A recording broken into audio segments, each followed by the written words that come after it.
For 2 days, bikers of all ages, from all around the globe, gathered for the 115-year birthday party Harley-Davidson tossed to celebrate its rich history. We started indoors, at the Oval, for Flat Out Friday that was part spectacle and all speed. This morning, we moved to the hill to test the bikers and their machines' limits. And now we've hit the beach, a nostalgic throwback to the way they raced a century ago. Somewhere, William Harley and Harley-Davidson are marveling at their own genius of attaching a motor to a simple bike. It's time to rev the engines and go wheels up at the Harley-Davidson 115.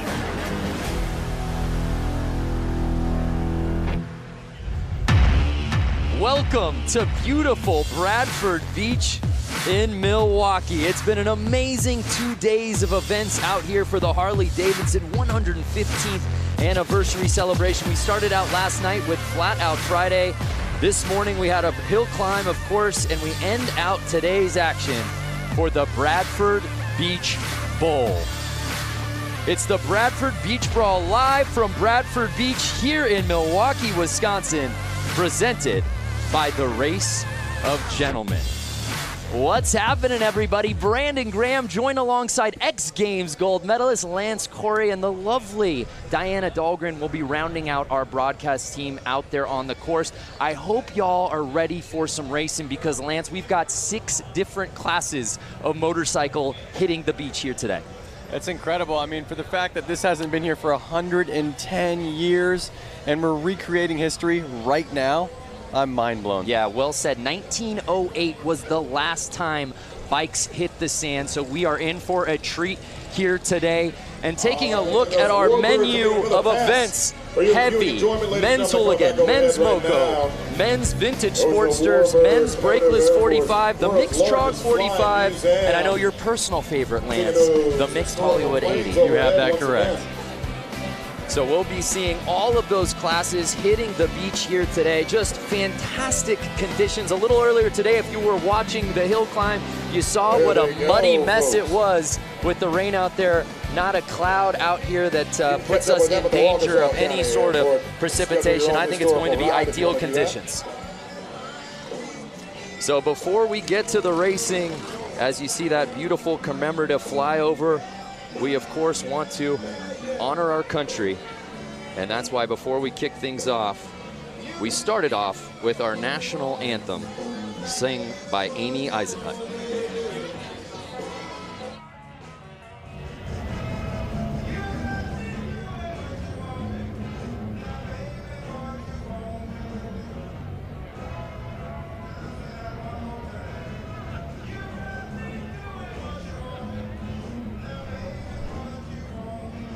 All right, ladies and gentlemen, at this point, we'd like you to rise and remove your hats for our country's national anthem, sung by Amy Eisenhut.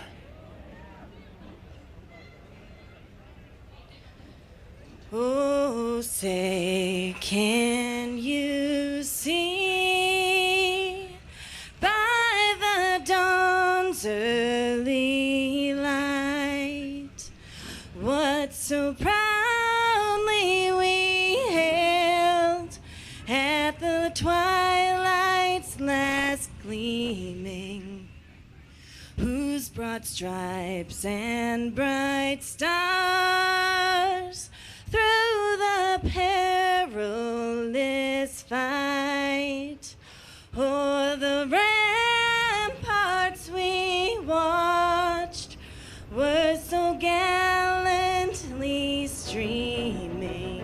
We've been down here since Monday morning at 6 a.m. essentially, pushing sand around, rolling sand, wetting sand, trying to get the gave proof through the night that our flag was still there. Oh, say does that star-spangled banner yet wave o'er the land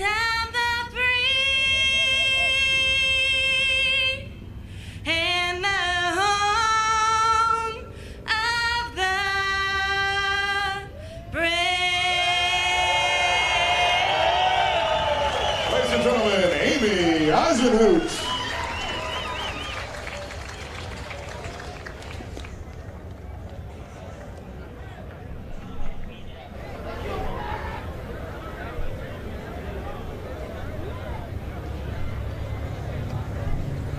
All right, ladies and gentlemen, we're getting ready for some elimination racing out here at the Bradford Beach Brawl right now. This is where we start eliminating guys. We're racing for grudge masters. We're drawing lines in the sand. That's how we do it out here.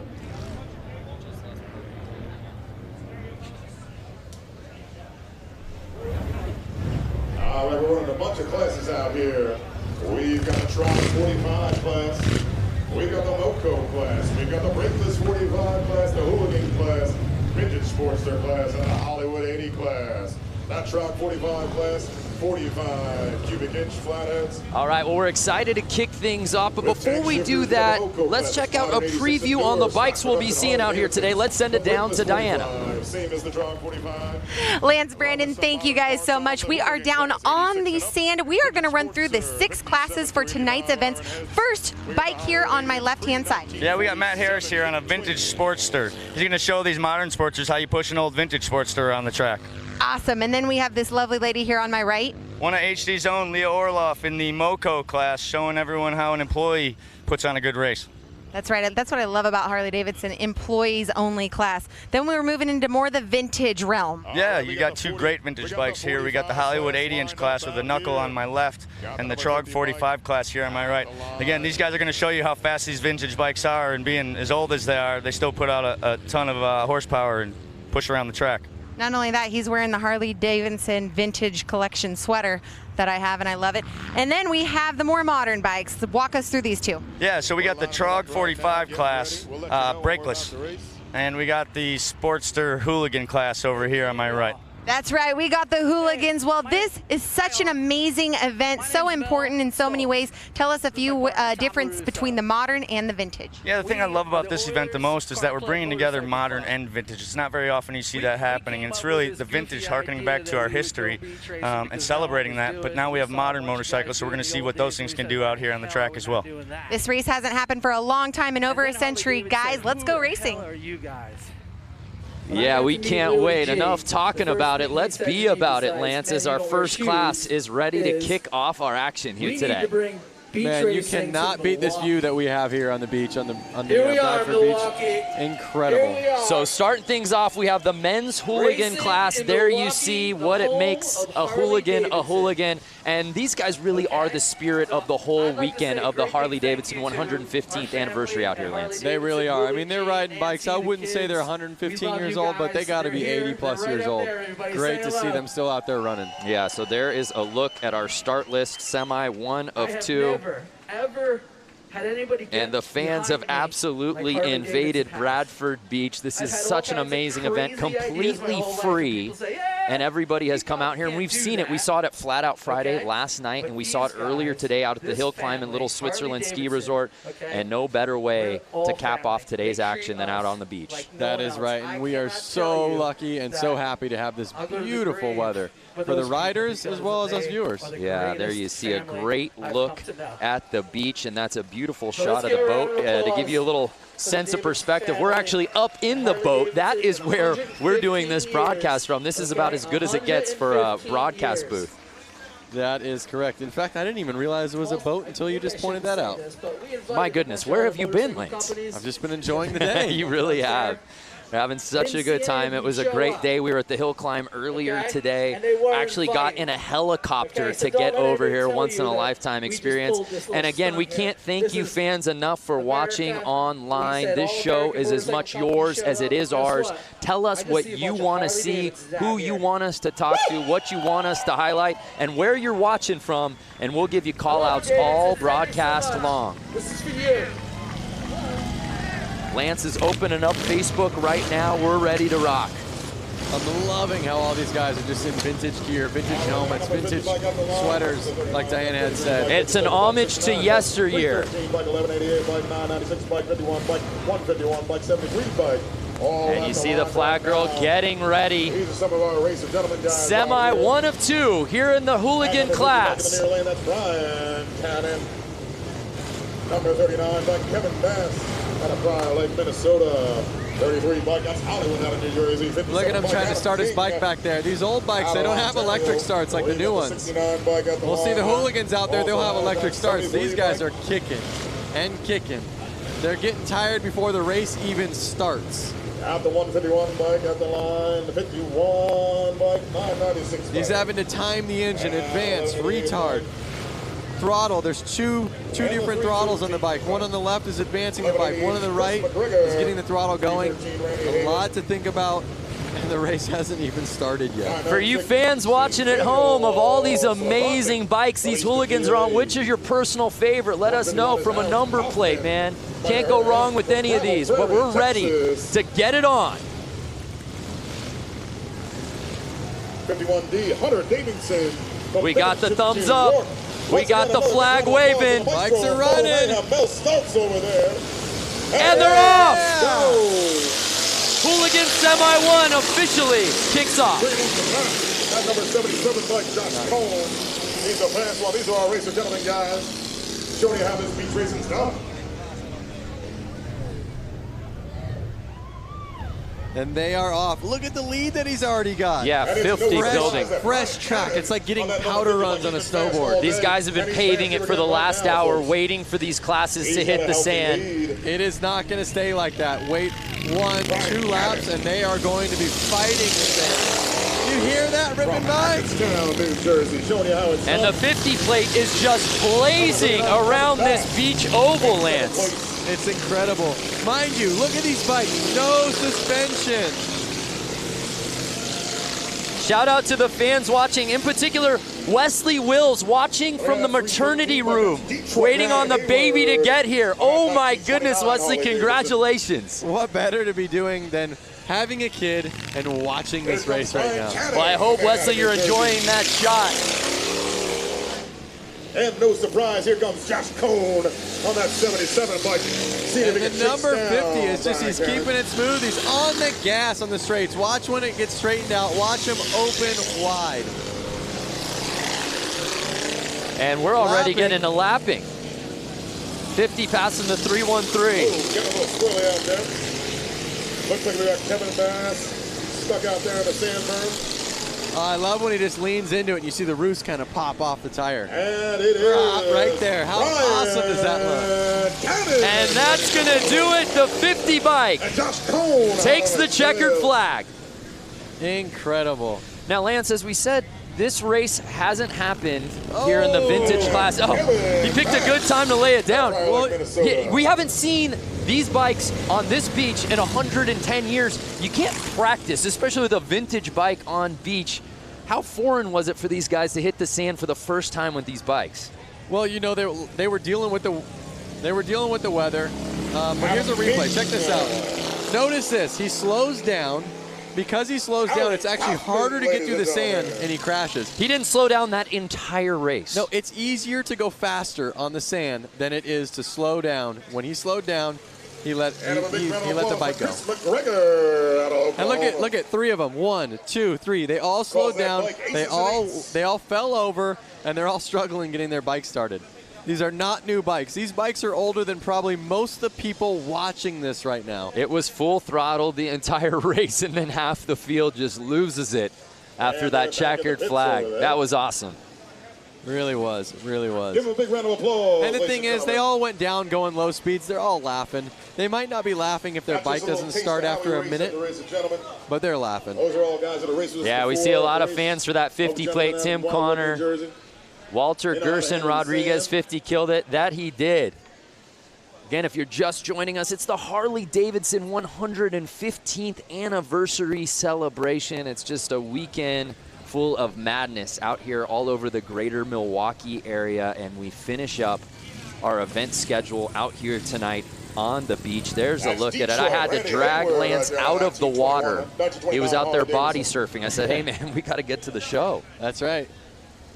No place I would rather be than the beach. Yeah, it's perfect right now. The beach and Harleys, I mean, that's just, you know, the best.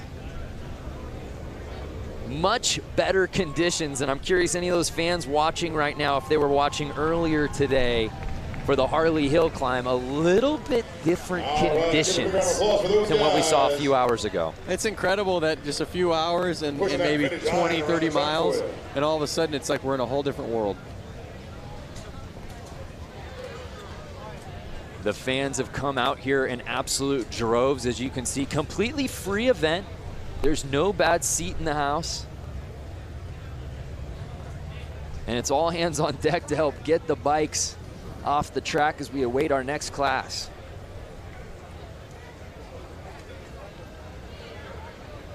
Jason Pasley, hi from Georgia. What's up, Jason? Ken Mendez was watching the hill climb. Love it. Glad you came back around. So Dan's saying he's from the west coast of Michigan. Would that be connected to this? I was told there would be no geography. So we move on here at the Bradford Beach Brawl. Again, the last time bikes hit the beach, 1908. Where were you 110 years ago? I wasn't even a thought. My grandparents weren't even alive.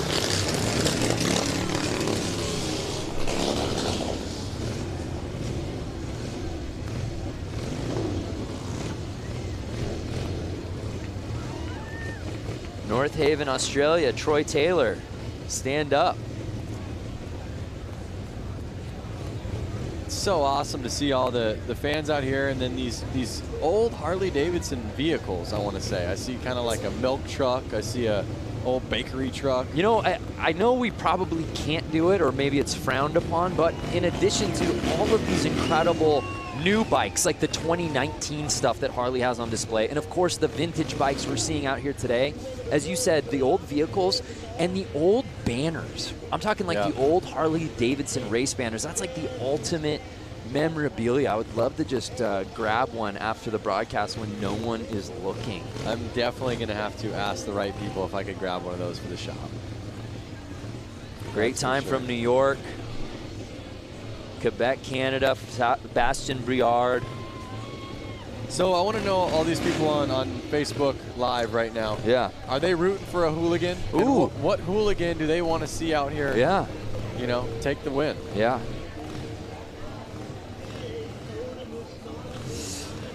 Well, we're getting really nostalgic about motorcycles, and why wouldn't you, being out here for Harley-Davidson's 115th anniversary, but some of the best bikes we've ever seen in the history of the universe have been celebrated on film. Your favorite motorcycle movie, check this out.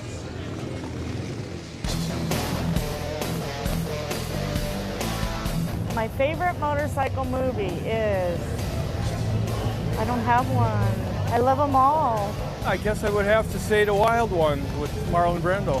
Terminator, because I had a fat boy. I like Wild Hogs. It's a lot of fun, and it kind of shows people it's the simple stuff in life. My favorite motorcycle movie is Wild Hogs. My wife and I watch that at least 3 times a year. Easy Rider. Easy Rider. Easy Rider. Easy Rider. No question, hands down.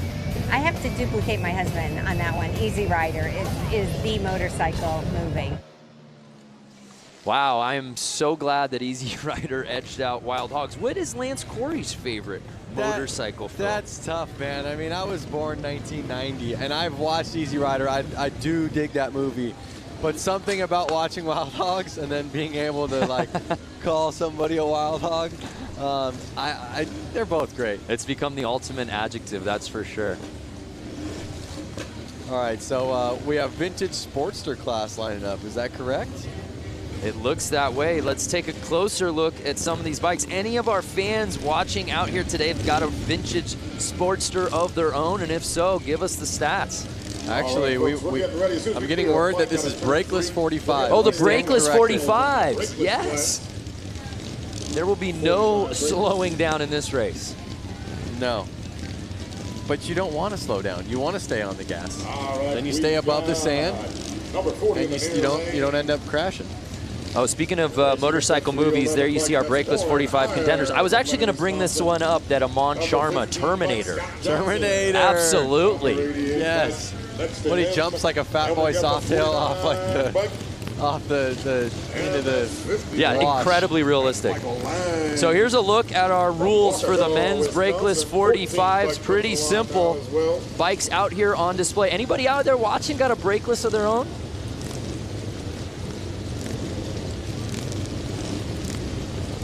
Number 311 once again is Warren Hire. Number 49, Kendall. So we've just got word that the Brakeless 45 and the Sportsters are out there right now.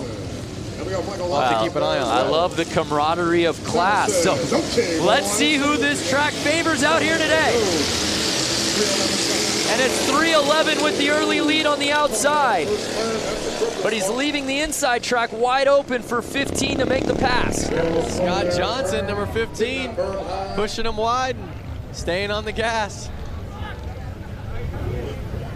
Oh, I love it. That's one of the tactics of racing motorcycles is you can push people wide, and if you're a little bit above them or a little bit stronger, you can kind of run them where you want them to go. Right, well 311 got that whole shot early, but he left the door open.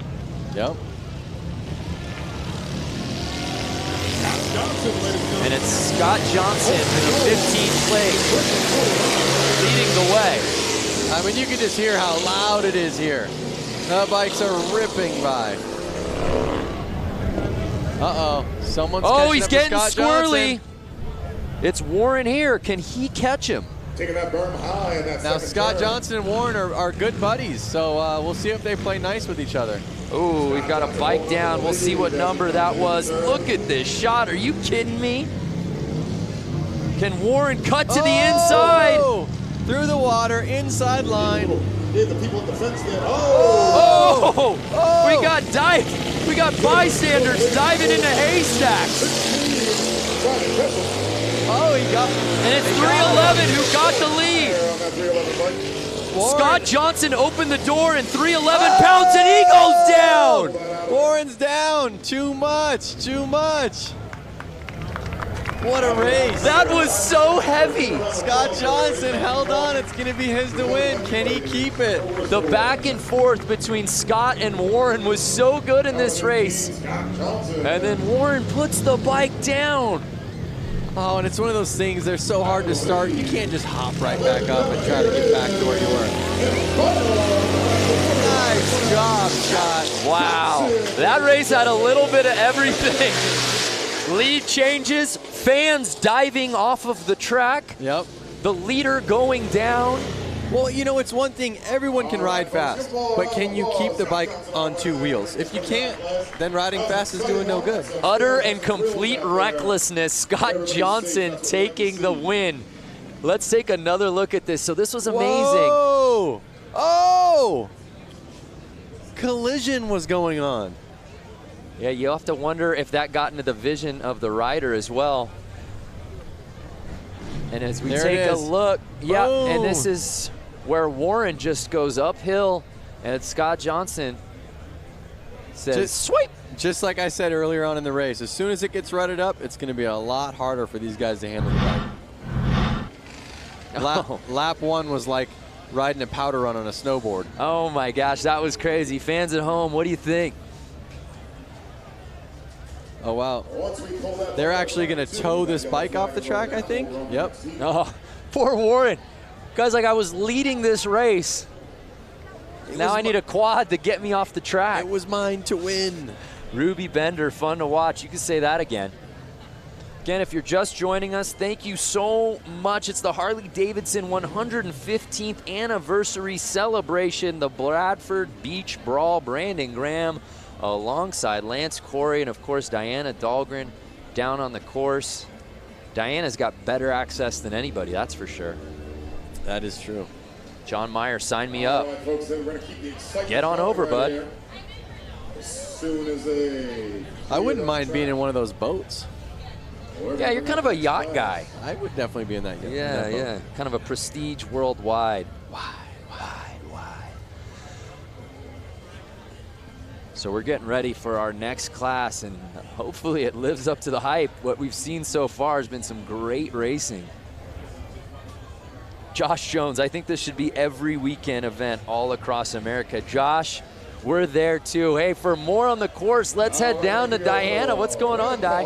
Hey guys, you know what? I'm just on this massive water truck. We're gonna go do a little maintenance right now, and we're also gonna steamroll behind the water truck. We're gonna get this course nice and flat for the next set of races. Guys, it's gonna be good.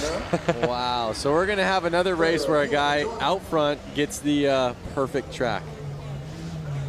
And there you see her pageant wave. Like she's marshaling the parade.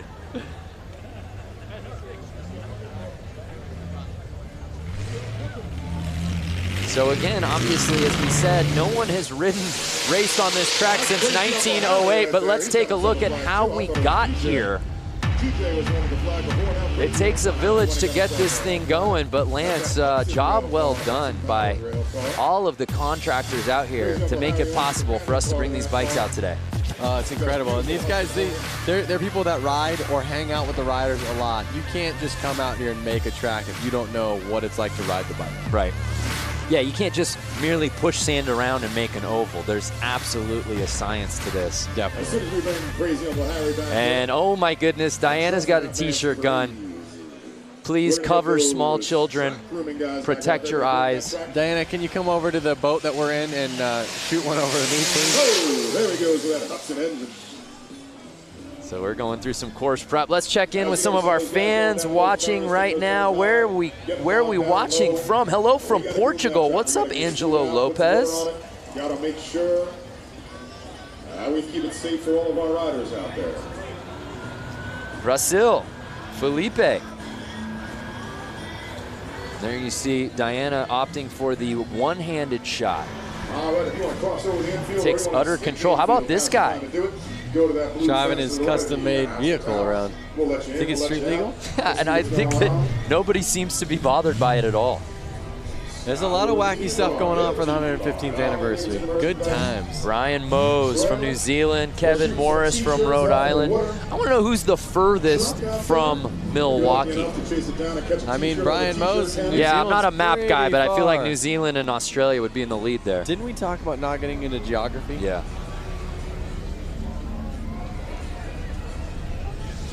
Well, Diana has been very busy this week. She's got her hands full. She actually was out at the Harley-Davidson Museum a little earlier this week.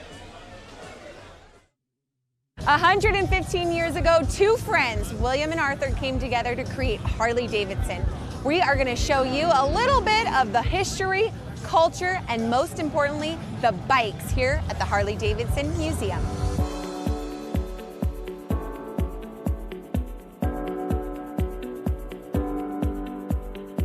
Behind us is the bike that started it all. Yep. Which is gorgeous. The oldest Harley-Davidson in existence. Both Bill Harley and Arthur Davidson were really avid bicyclists, and Bill Harley actually worked for a bicycle company here in Milwaukee, and their first project was to build a motor to literally put in a bicycle. You can see how they kind of shaped the frame so that it would embrace the engine, and that kind of set the standard for what we still do now. Can I write it out of here? Well, first of all, you'd have to guess it out. This is actually dated July 20th, 1901. This is original. So this is the original drawing from Bill Harley and where did you recover? How did you recover this? The Harley family saved it. They had the foresight to save stuff from almost the very beginning. Over there is the book from 1907 when they incorporated, and they actually began a program of saving at least one bike new right off the line in 1915. Wow. And we do that to the present. When we were back there, you know, you look and this looks like a whole motorcycle. Right. And as you walk in. Wow, I didn't even notice that till now.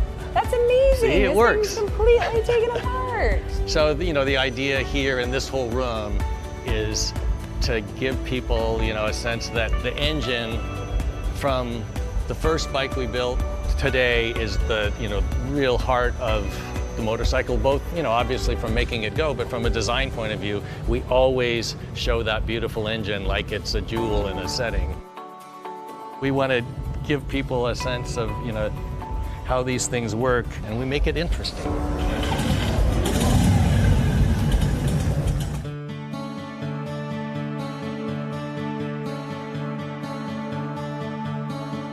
By 1920, we were the largest motorcycle company in the world and sold over 28,000.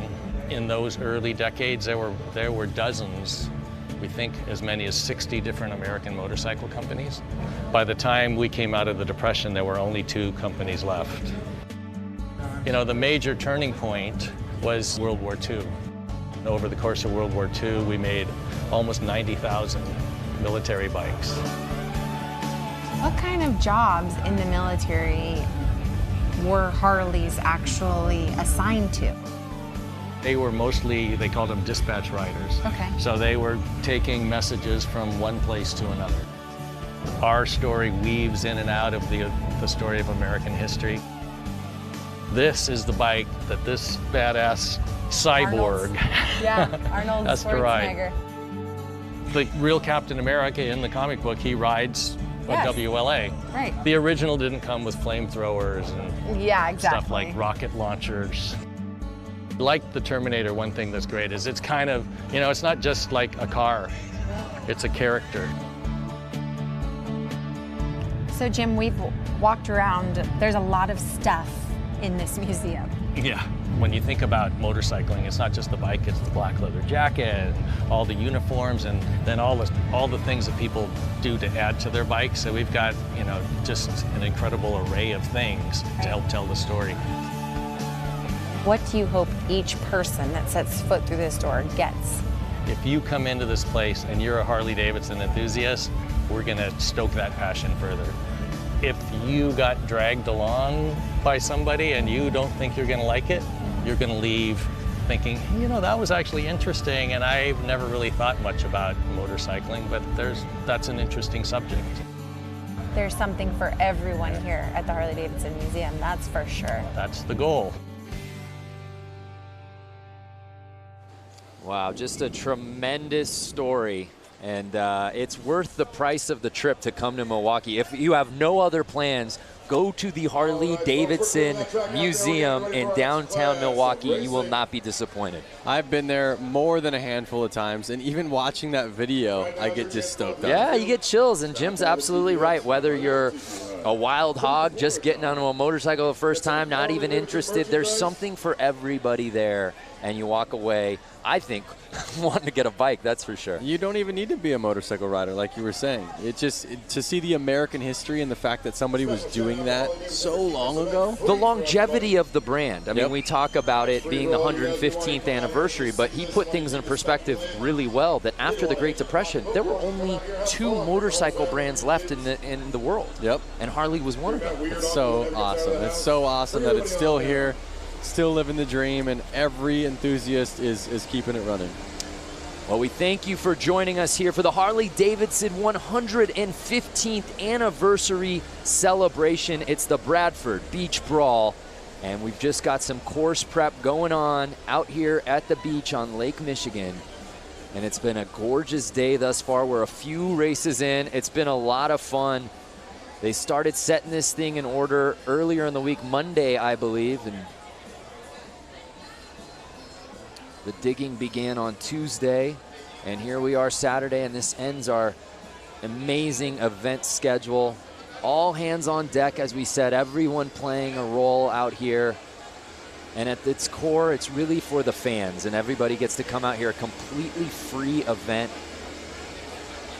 And there have been people who have been here all day long, mind you. There's been other contests going on. We were calling the events over at the Harley Hill Climb in Little Switzerland Ski Resort, which is about 30 minutes away. And there were people here long before the bikes got here on the beach today. That's very true. And they have the museum party going off. That's right. There's bands over there, live music, you know, new Harley-Davidson Ford trucks. There's so much to see, all the new bikes. There's a look at what our last couple of days has looked like. Of course, we had the Flat Out Friday last night, which is always super fun. That was in downtown Milwaukee proper. And then we went down up north, I should say, to the hill climb earlier this morning. And we had to get from that hill climb dot out here to the beach. and our bosses were afraid that just grabbing an Uber wouldn't get us here in time. So we got to the chopper. Yep. We got a helicopter ride, Lance, Diana, and I, and some of our production staff to get over here. So that was amazing, and we're having a great time. And we hope you fans watching at home are staying with us. We still got plenty of racing to go. Hey, before we cut to that feature at the museum, I asked who was watching from furthest away, and I want to pay that off. Martin McKinney said that he was watching from the southern point of Victoria, Australia. So if you know anything about Down Under, that may be the furthest point from Milwaukee, Wisconsin. That's a good chance. Mary Thompson, you're watching from Minnesota. That is not the furthest point from Wisconsin. But we love that you're watching. El Paso, Texas, Terry Reed. So let us know who you want to see, what classes you're most looking forward to. If you've owned one of these bikes or any of these types of bikes, would you bring it out to the sand? Because I think a lot of these guys say, oh yeah, I'd ride the hill climb, or heck yeah, I'd go into the arena and do the oval on the concrete. How many of you guys and gals with bikes would take it out here to the beach?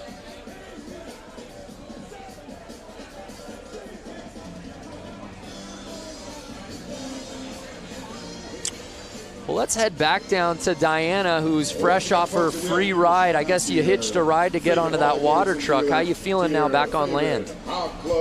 I'm back on land, and it was great.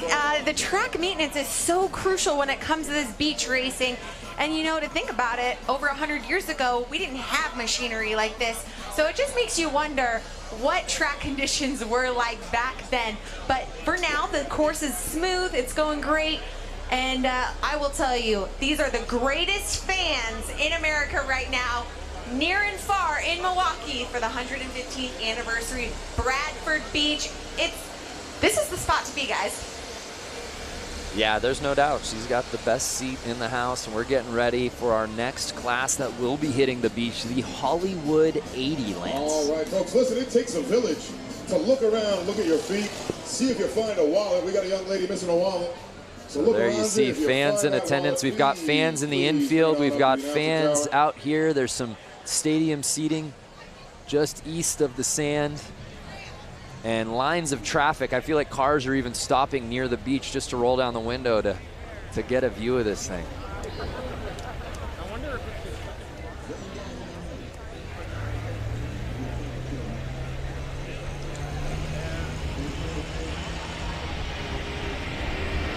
Heaps of fellas watching from Western Australia. All right, Leon. I have to think, Brando, I have a couple Harley-Davidsons of my own. 2018 Lowrider. Okay. I have a 2013 Street Bob. Okay. 1992 FXR. Okay. And a 1957 Panhead. That's more than a couple. And a couple more little ones. I got a little Harley Shortster. But I was just talking about the big bikes. I have to say that if I were to go out there... Which of the stable would you bring out here to the sand? I would bring the 2018 Lowrider. Okay. FXR, well, first of all, let's start with the oldest. Panhead is amazing. Hardest one to ride. It's got suicide shift, rigid frame. It would be a little tough. It's a little raked out, not the right bike to be riding in the sand. Then my FXR, I would probably kind of choose that one, but if I crashed it, they don't make any of those parts really anymore. So I kind of want to keep that one nice. Right. Then I have my Street Bob, great bike, love it. But it's kind of lifted, it's set up a little bit more aggressive. My 2018 still has the stock suspension on it because it's great. It's the lightest of those bikes. It's going to handle the best. So I would put my money on bringing my 2018 the Lowrider out here. Yep. Well, maybe for the HD 120th anniversary celebration, we can get Lance Corey not only in the booth, but out on the sand. Yep. And by the time that rolls around, that 2018, that'll be a forgotten memory, that bike for you. Yep. I'm curious, anyone watching this, any of you guys have one of those bikes that I mentioned? Do you have a 2013 Street Bob? Do you have a 2018 Lowrider or an FXR or a Panhead? Just want to know, what you guys are riding. Yeah, what do you got? Not only what do you got, what do you have in the stable, but are you willing to bring it out here to the beach. That's a commitment. Kevin L. Morris says he's got the new Softail lowrider. So, would you bring it out, Kevin? That's the question. Would you bring it? How's it set up? Could it handle the sand? But this is the thing. You don't know until you get out here. You don't. It's too conceptual, I think, for a lot of these classes when, hey, Harley-Davidson says, hey, we're hitting the beach for this race. Oh, amazing. Which bike am I going to use? Is my bike even going to hold up? Yep. Jeremy Pike has a 2001 Dyna T-Sport. They don't make those anymore. Yeah, see, now that's what you gotta, that's the risk involved. There's probably a lot of nice parts on that. It would be a rad bike to ride to Milwaukee on, and I don't know where you're from, Jeremy, but would you ride here and then take off your bags and get on the track and rip a couple laps with Rusty Butcher? If you're the proud owner of the Channel 12 news van, my guess is going to be you probably work for Channel 12. You got to move that van. It's in the way of our water Stefan truck. says, I got a 2013 Street Bob. I don't think I'd take it in the sand. There it is. All right, well, while we wait for this next class to hit the sand, let's head back down to the beach with Diana. This is a rider that you've seen in many classes here this weekend, JJ Flaherty. So many titles under your belt. You're such a great sport and ambassador for the sport of Harley-Davidson and everything that it involves. Talk about the 115th anniversary. Oh man, this is huge, and I love that they brought the racing stuff back here to Milwaukee because it's everything. I think racing should be top priority. In my opinion of things. But yeah, growing up, being just, local to Milwaukee and like going to the 90th, like I think the first one I remember is the 90th, 95th, the 100th, and I started doing BMX shows at the 110th, and now I'm here racing at the 115th, so. Let's talk about that. You were at the hill this morning. Oh my goodness, the conditions there were treacherous. Now you're on this nicely manicured sand track. Luckily I got a little bit of a motocross background too, so I think that's helped me in these turns, especially 1 and 2. It's pretty greasy, it gets rutted up. Now we have tons of thousands of people watching live right now, and you're sitting here about to go on this course and race. Explain the feeling that you have right now about to go onto this course and lay down some sand. I was gonna say lay down some tar, but that doesn't apply here. Well, I hope I'm not laying in the sand in front of all those people. I already did that once today. But it's a pretty awesome feeling for sure. Any adrenaline? Oh yeah, for sure. Tons of adrenaline. Well, we've heard it from JJ Flaherty. Big round of applause for this guy. Such a great sport. And let's see if we can take first here in tonight's Hooligan class. See you, JJ. Thanks. Guys, back to you. JJ Flaherty has had himself a day in the all-white leathers. He was competing in the hill climb earlier today, and it was a muddy mess. Of those fans who are watching, you know what we were talking about. No one went unscathed, but JJ Flaherty made it all the way to the championship round in his class, ended up having to settle for second place, but man, he looked so good at the hill climb this morning. I got lucky enough to see a photo that was taken from about eye level of the track. He legit looks like Evel Knievel flying. Launching. Yeah. He had to have been 10 feet off the ground. Yeah, and what's crazy is while we were doing the broadcast live, we knew he got some air, and I think we both went, whoa, and then we saw that photo in perspective, and that is so cool. I hope that JJ is able to get his hands on that because that's frame-worthy. Definitely. It's definitely Instagram-worthy. Yep. So I think we got the Hollywood 80 class coming out right now. If I remember correctly, they said it was like knuckleheads. All right, we got the final I'm a of the knucklehead. Hollywood class coming out to the line right now. Hollywood class. And you know what I love about all of these classes, whether it's vintage or Hollywood 80, is not only obviously the bikes, but even the plates paying homage to another era. Yeah. Twins out there. Notice these bikes have little tank shifters on them. Like I said, you got that double throttle going. That's Frank Rick. These bikes are a lot harder to handle. As the times changed, they made the bikes easier to ride. You know, they put a front brake on them. They put a clutch on them at the hand. They let you shift with your foot. Some of those things made the newer bikes easier to ride than these older bikes that have, like I said, the advance and retard and the left throttle, the actual throttle on the right, and then the clutch as your foot and the hand shifter. So you have to take your hand off the bar every time you want to shift. as well as you have to take your foot off the ground. So if you're at a stoplight, you only get 1 foot on the ground. There was way more to think about. You have to think way far in advance while doing it. That's wild.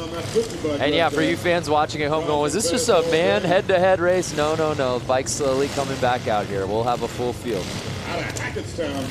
So again, I think I see a buddy of mine, Scott Jones, number 50 out there. It looks like him, but maybe it's not.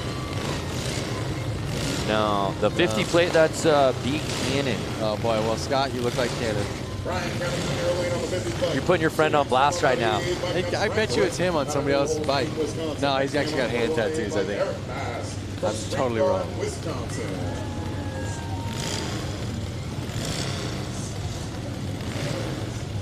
Daryl Jewell, back in 73 and 74, we drag race on the beach at night, had a 73 Sportster. All right, Daryl. So awesome. Out of Brawl, Lake, Minnesota. I'd love to get my hands on that Springer for my Panda. Mike Melanie Lazelle interview the flag girl. Yeah, she's kind of stealing the show out here today. Yeah.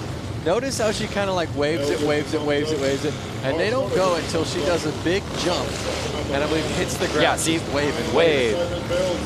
Making sure they're all ready. Wave, jump, wave, and the jump. Yep. And they're off. And it looks like the 50 plate building that huge lead. He is not messing around. And again, look at fresh tracks. They're making the ruts. They're not taking ruts, they're making the ruts. On the gas, waves coming in. Taking no prisoners out there right now. And it's more of the same from Cannon out here today.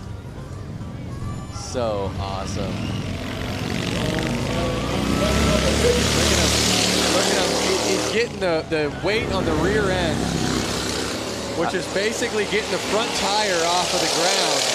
It doesn't look like it, but the weight is completely off of that front tire, which is making the bike get through that sand way easier than you would imagine. It's still hard, but a lot easier than if you didn't. Well, no, I see what you're saying. Brian Cannon making it look like a Saturday stroll. Look at the lead he's built. He is definitely out front. He's got almost a 4-second lead. You can hear these bikes through our microphones just ripping.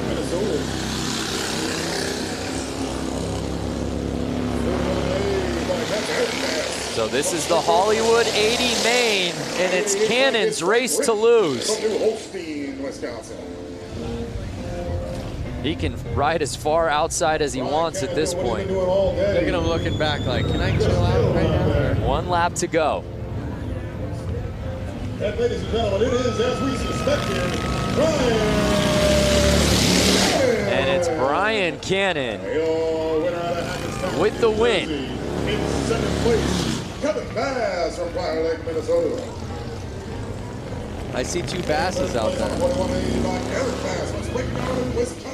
Well, Seabass and the guys offered to pick up our tab. Don't go there. Okay. Not yet, I guess. So Brian Cannon leaves no doubt about it. Just riding like his head is on fire all day out here on this course. And this time, though, Lance, he finishes the race and stays on the bike. And he really put it down there. It's always nice to come out for that vengeance. Looks like number 88, Frank Rick, laid it down that last turn. It's always nice when you can go twice in one day, right? When you have more than one race. I think the first race you kind of just get the EBGBs out, you know? You're ready to go, and then you finally are like, all right, I'm ready. And if you're just joining us, this is a weekend full of races. A lot of these guys that we're seeing out here tonight at the beach, we saw earlier today at the hill climb, and a lot of those same guys we saw last night at Flat Out Friday. Yep. A lot of motorcycle racing for a lot of these guys. It also involves some bike switching. Now we gotta help you, huh, buddy? Look at all the smiles coming off the track, all their friends, mechanics, maybe bike owners that are letting their friends ride their bikes. Well, JJ Flaherty, who Diana Dahlgren was interviewing earlier, actually lost to a rider whose bike malfunctioned right before the start of the race and had to borrow a friend's bike literally 30 seconds before the start. Maybe that was his trick tactic.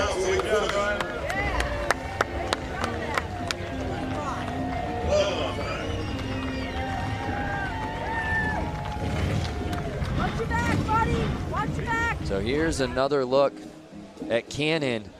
And he was riding outside for most of the race. As we take another look when he gets inside, Lance. Oh.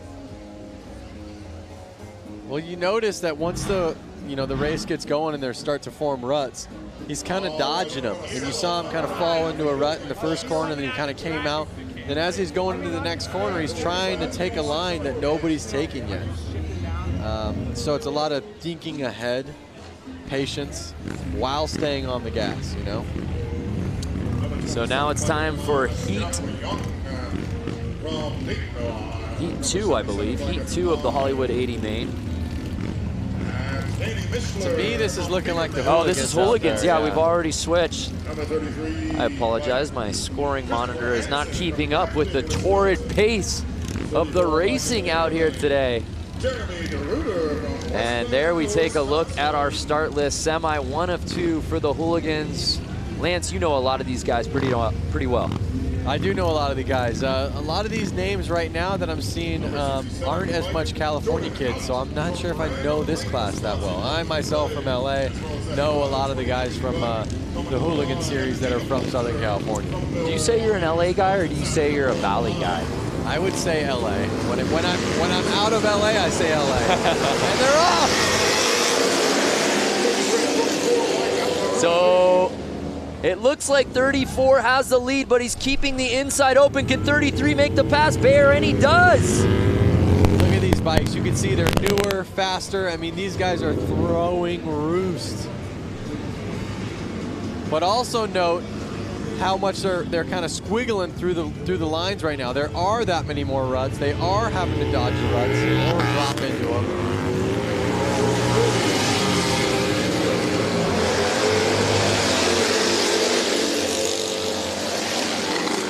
So now it's Hansen, 33. Can he hold on? Right behind him, 77, Mishler. He's building quite a lead here with 2 laps to go. Notice how when they're going down the straight, they lean back, and when they go into the corner, they actually kind of lean forward up on the front of the gas tank. It's kind of because they need the front end a little bit to steer. That's the stance. See how he's on the front? He's not on the back of his seat. It's final lap. Can Hansen hold on? Now he's on the back of his seat. Ah, yeah. You see that transition? He's pulling tear-offs out there, which means he's getting roosted. Or throwing dirt up off his front tire. He probably doesn't have a front fender. And here comes the checkered. It's Hansen taking this semi.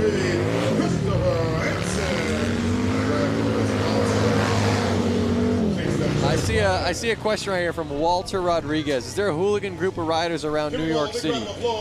There's a group of guys that have ridden the Hooligan class. They're called the East Coastin' Crew. They're out of Connecticut, New Haven, Connecticut. I want to say that's what, maybe 45 minutes from New York City. They have ridden Hooligan classes, and they kind of do stuff like this. I don't think they're here this weekend, but there are people on the East Coast doing this. See Mike Melanie Lazelle, 33 must ride dirt bikes.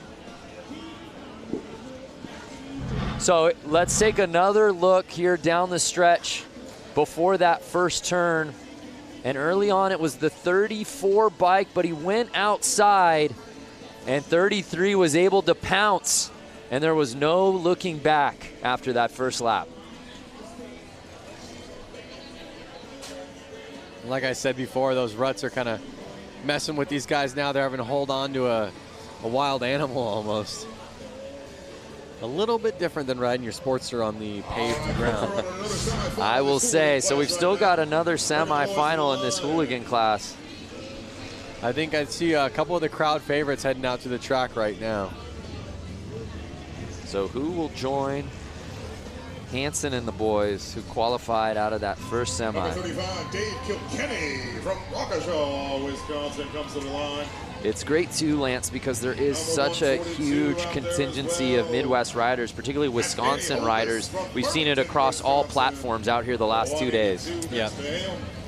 And there's our guy, JJ Flaherty. Going from flat tracking in a little arena on concrete. Yep. Launching his Harley like Evel Knievel up a mountain. And now he's here on the beach, riding in the sand. And I believe through every single race, the promoters have made them wash their bikes so they don't transfer the sand to the concrete, the dirt to the sand, vice versa. I think it's kind of a rule by the city, as well as keep the tracks clean. Here's the real star of the night, Flat Girl, and they're off. Oh, and Flaherty gets into a little bit of a scuffle.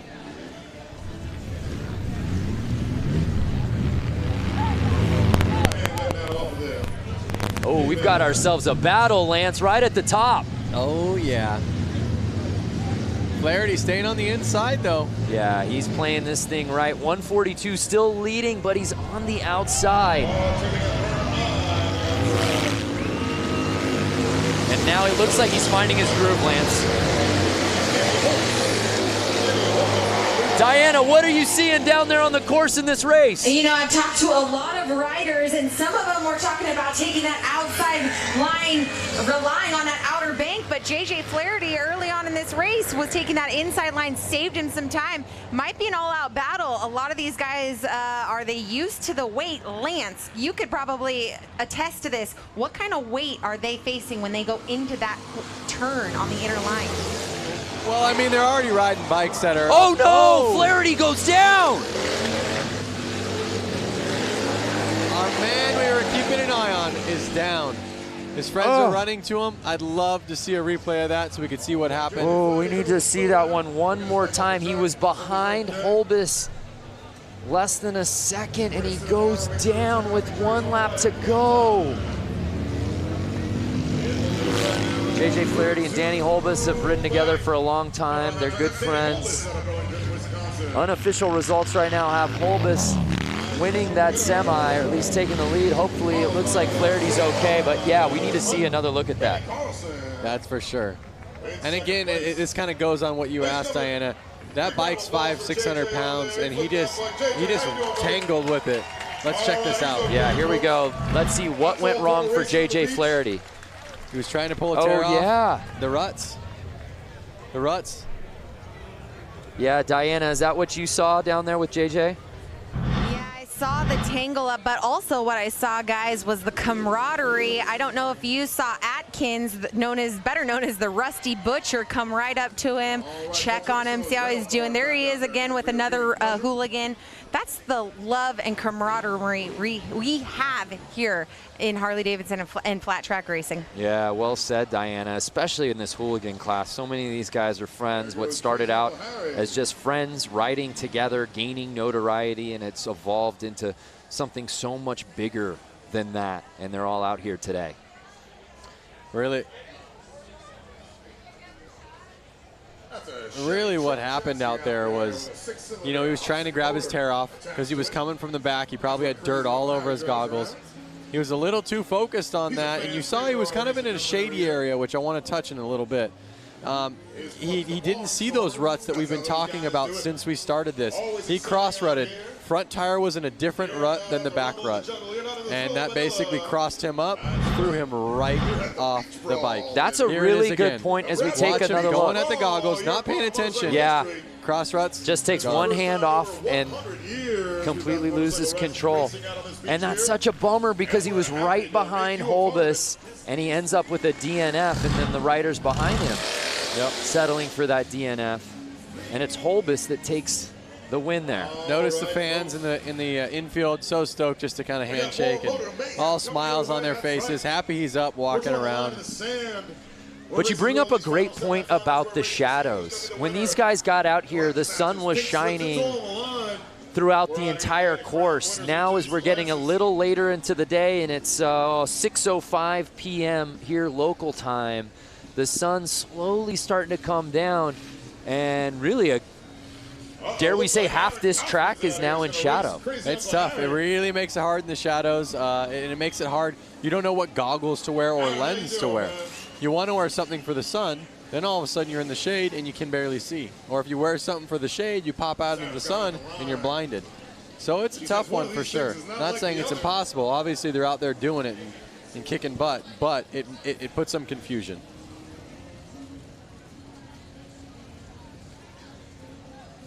So we're shaking it up a little bit out here for this one, as you can see. One of these things is not like the other. Again, fans watching from home, where y'all watching? Who you got in this one, 4 wheels or 2? And off they go.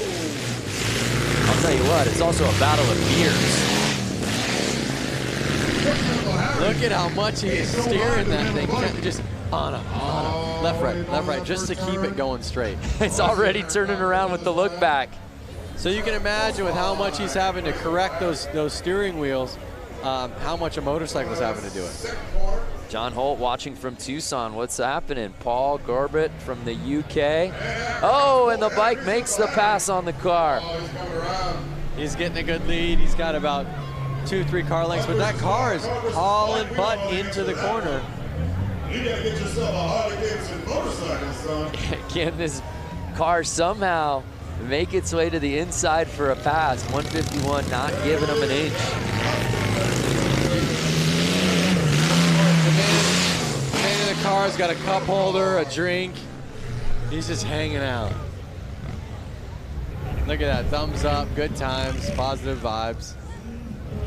That's all it's been here all weekend long. Good vibes across every race.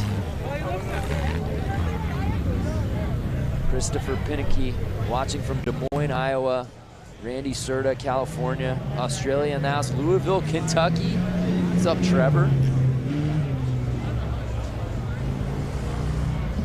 What would you ride, the bike or the car, Brando? I'd go 2 wheels. 2 wheels. How about the viewers? You want to drive that car or ride that bike? I want to drive the car, but something about getting a motorcycle on the beach feels like a once-in-a-lifetime opportunity. Oh, now the speed's picking up a little bit here. What happens on this turn? That's what we do, ladies and gentlemen. We throw a bunch of one thing to note. out of the sand, we see who comes out on top.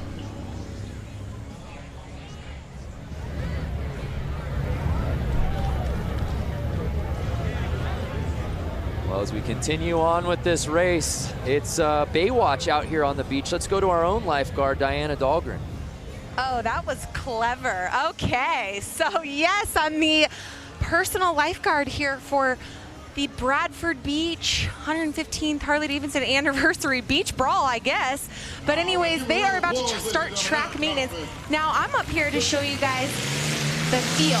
We are literally feet away from the beach. I mean, the water is rushing up right here as the cats go on to do their track maintenance. Pretty amazing. We want to know where you guys are watching from. If you're on Facebook Live, leave a comment. Let us know where you're watching from. Maybe you're on a beach. Maybe you're in the desert. I don't know. We'll find out. All we need is Hasselhoff and some slow motion running, and we can make this thing happen. Oh, yes. So Diana, she's all over. Let us know, fans at home, where you're watching. And if there's a particular rider or something that you want to see, let us know, and Diana will hunt it down. So much going on out here in Milwaukee. There's a beautiful look at the Bradford Beach Brawl. For more on the beach and these bikes, check it out. Make it a little safer for our guys out there. We've been down here since Monday morning at 6 a.m. essentially, pushing sand around, rolling sand, wetting sand, trying to get the track as tightly packed as we can. Sand is unpredictable. If you're used to riding on cement or a packed track, it's get a little loose out there. Generally, beach races are done on tide-packed coastal beaches, and quickly realized it was 5 feet of sugar-based sand, which is anything but ideal. It's got the consistency of flour, so if you ever thought about trying to run through a big deal of flour, how hard that would be, well, that's about what it is to control a bike through that. It changes constantly, The spot you were just in last lap, you go around, it's going to be completely different the next lap.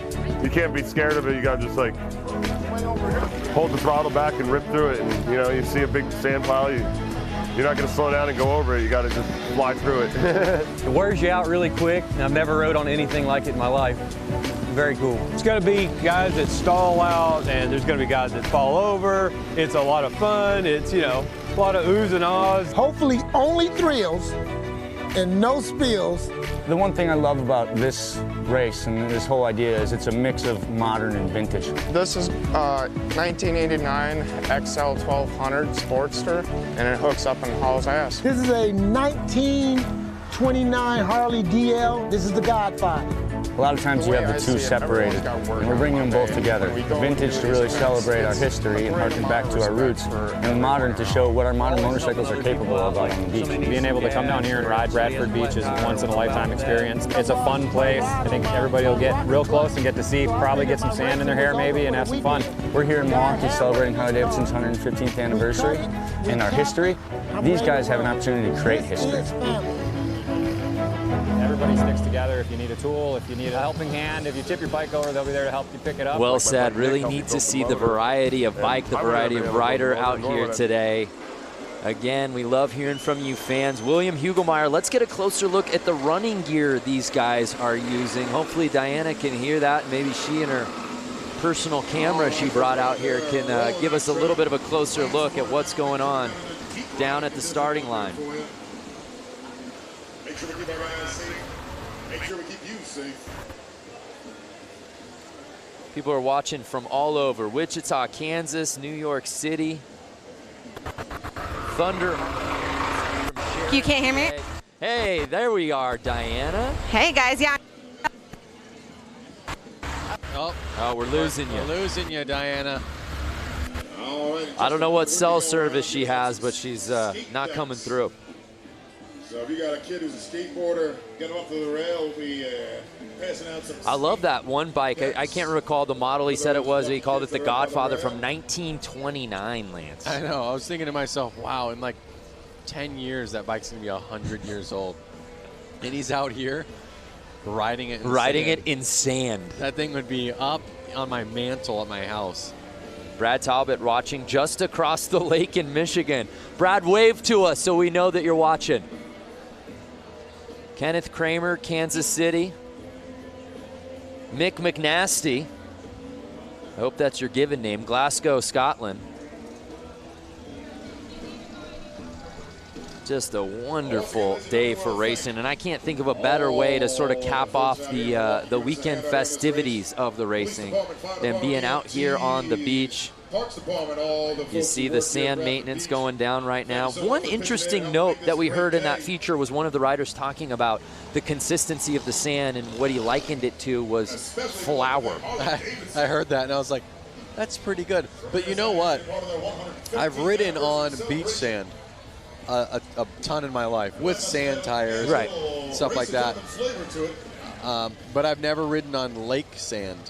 And he made a point that it is different. A different type of consistency. Maybe Diana's down there right now. Can you tell a difference between that sand and you know, sand you'd see at the beach?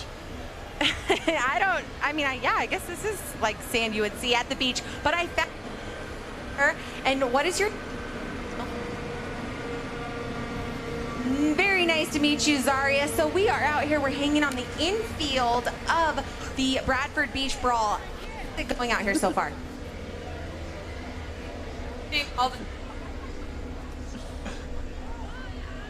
Well, that's amazing. Well, guys, we are going to be the Bradford Beach Brawl. Guys, we're going to let you take. Oh, Diana, I'm so sorry that interview, we were having sound issues, but honestly, the real MVP was the guy eating a hot dog right behind you in shot. That was incredible. Don't worry, Diana. We all got photos up here in the booth.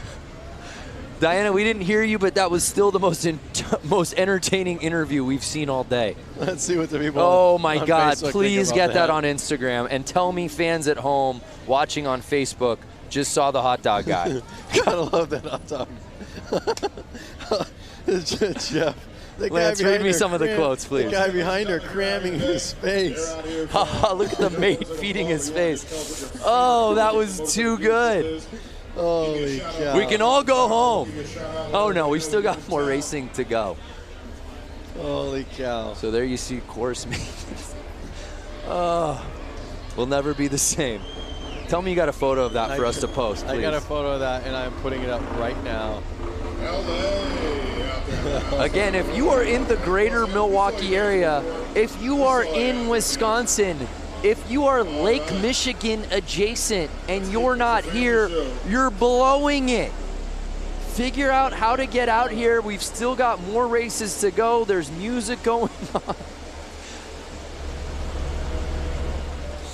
Oh, so we boy. talk a lot about all of these riders being stoked on one another and the friendship, but let's just take a closer look at the camaraderie amongst these group of riders.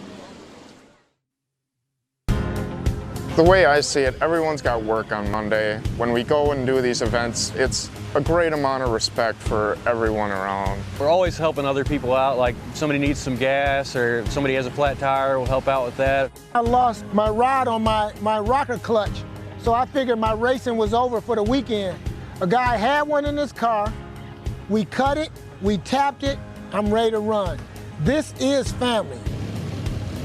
Everybody sticks together. If you need a tool, if you need a helping hand, if you tip your bike over, they'll be there to help you pick it up. Like my buddy Nick helped me build the motor, and I wouldn't have been able to build the motor, nor would I have been able to afford a real bike builder to build the motor. So to have friends that like figure it out, and we all figure it out together and help each other out to do it, it's great. It's tough enough to get through this world, and everybody needs a helping hand. We've all kind of been down on our luck sometimes and needed somebody there to lift us up. Lost the phone, and the family got together, the Trog family, and then we found the phone. Found the phone in the track. Absolutely. If a guy could help you win and he's racing against you, he'll do that. I mean, I'd help any of my competitors beat me.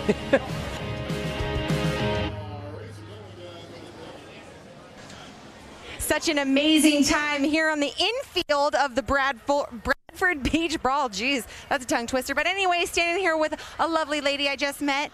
Let us know what your name is. I'm Barbara Rayborn. Barbara, where did you ride in from? We came in from Springfield, Louisiana. And how long was that ride?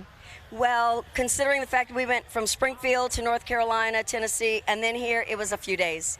Wow, who else here came all the way up to Milwaukee for the 115th anniversary? Who else rode here a couple days? Can we hear you scream? I hear some screamers. There we go. I hear some people screaming. There we go. Okay, so it was a safe journey. Thank goodness. What'd you guys ride in on? Well, we actually own a Harley Ultra Classic. Her name is Sister Jade. She's green, 2016. Whoop, whoop. And then our other friend has a Harley Chopper, and it's a classic from early in the 2000s. So wonderful. What has been your favorite part about this weekend's celebration? Oh, wow, that's so difficult to say because the hill climb this morning was amazing. I used to ride dirt bikes in my younger years, but we really enjoyed the hill climb this morning. I tell you what, Suburban Harley and our Harley, the Iron Harley, look, those places had some amazing parties yesterday. We really had a ball. Wonderful. Well, everyone out here is having a great time. We're in the infield. If you guys haven't experienced infield yet, come on in here. Loads of activities happening. Thank you so much for talking. Very nice to meet you. Guys, back up to you. Yeah, I love it. This whole weekend, I don't care where you are. If you're outside the hotel, you're walking to a restaurant, last night at Flat Out Friday out here at the beach, or hill climb earlier today.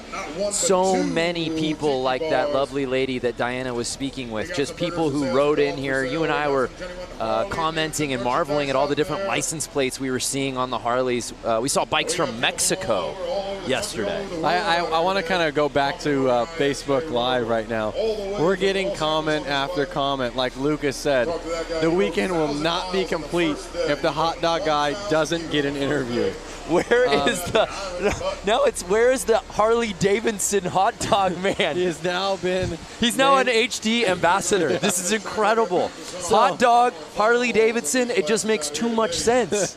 So, Diana, if you're listening go right find now, the hot dog guy. We sent you photos. We texted them to you. You didn't even realize he was behind you. Go find this man, Diana. or someone from Harley watching this right now, please get in contact with him. Bring him to the booth. So as we continue the maintenance of the beach, we want to just learn a little bit more about our riders today. So we, of course, asked them the million-dollar question. And, of course, the fans who made it out. When did you first start riding?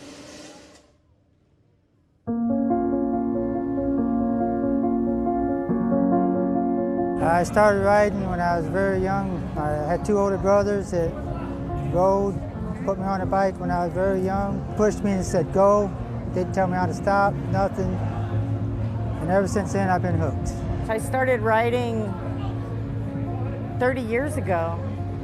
Why? Because I love speed and I'm an adrenaline junkie. My first Harley was a Deuce, 2001. And well, it was a dream become true when I was so young. I've been a Harley since 12 years. And I fall in love with Harleys. I've been riding since the day I turned 16. I had a little Honda 150 delivered and I've never been off of it. I've always liked motorcycles. I had the fear of them.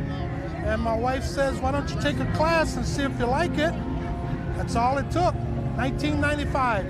I didn't ride as an adult until I was about 40. And, but I just kind of heard the call of the road, haven't looked back since.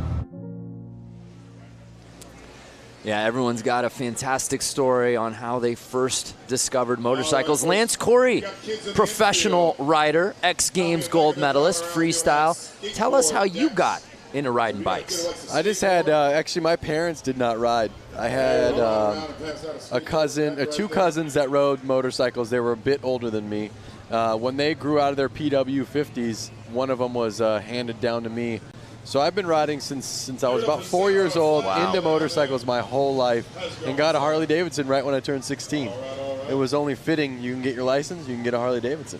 Love to hear from our fans on Facebook watching right now. When'd you get your first bike, and what was that first bike? Who got you into it? Love to hear those stories. I have to say a lot of people on there have to be saying PW50. I think every kid, you know, even if they're 40 years old now or something, they all kind of started on a PW50. And I would imagine and hope that most of them, when they could get a driver's license, went to a Harley-Davidson first. That seemed to be the general consensus out here, that's for sure. And we move on to our action. And then you see the sun fully setting out here now as that starting line getting completely shaded. Hot Dog Guy has really taken the comment section off the rails here on Facebook. We'll try to find him, but we've got some racing to get to. The mixed Trog 45. These are pre-1952 bikes, 45 cubic inch flathead motorcycles. Again, and you saw that, it said tank shift. So these guys have to push their clutch in with their foot, shift with their hands. So they're gonna have to take their hand up the bars during this race. Ooh, well, at least it's smoother out there for them.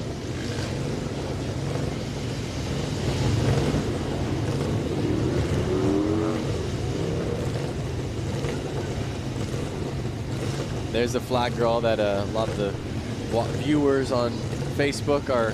There's been some standout performances out here today. Flag girl leading the gate. Obviously, Hot Dog Guy coming in hot. Hashtag Hot Dog Guy. Please, if you're out there watching this and you love that, please hashtag Hot Dog Guy. We're going to run them again right after that, but we're going to reverse the order. Just give everybody a fair shake.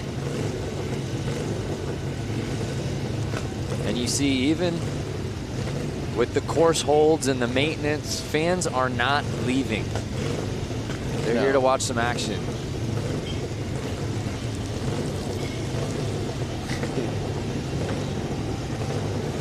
Hey, Michelle Havens-Moore just bought my first Harley last week. Congratulations, Michelle. You'll never be the same. So awesome. Uh-oh. Hold off. What's going on?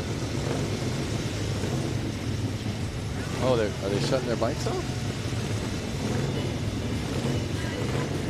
We're getting word of something. Again, this is the Trog 45 class. These bikes are pre-1952, and we're just getting word that they're actually adding 2 more competitors to this heat. Why not fill the track up with more riders, a little bit more going on? Let's go to the pen. 1188. Get yourself up to the starting line.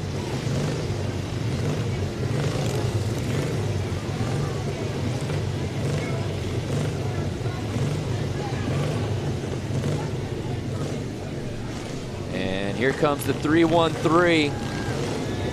Remember, this is the bike, I believe, from 1929, Lance. So awesome. The godfather of them all. Look at how clean the paint job is on it. Amazing. This does not look like a bike he should be out there scrambling. And the with fact that these he's scrambling out here on the sand with this bike that's 90 years old is just remarkable. How's my dude number 77 with a ciggy in his mouth? All right, we've got a complete heat. Let's get it on. Look at him getting roosted in the back of the gate. They're off.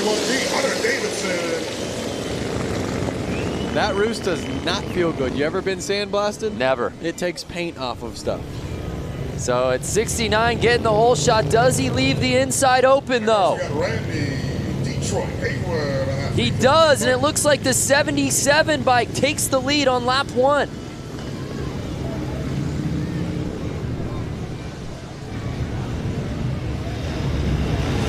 That looks like fun. 77 say, come on, give me your best. Say, come on, I got a ciggy in my mouth. I'm a ripping. Give me something to work with. It's golden hour out here at Bradford Beach. We have so many 313 fans out there. I mean, this is just, by the way, professional athleticism at its finest with the ciggy in the mouth. Notice how the number 77 is leaning that bike into the corner, foot out, dragging. That's the stuff that looks fun.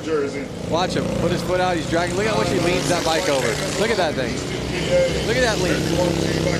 Committed, so committed. And again, he keeps turning over the shoulder, waiting for somebody to come chase.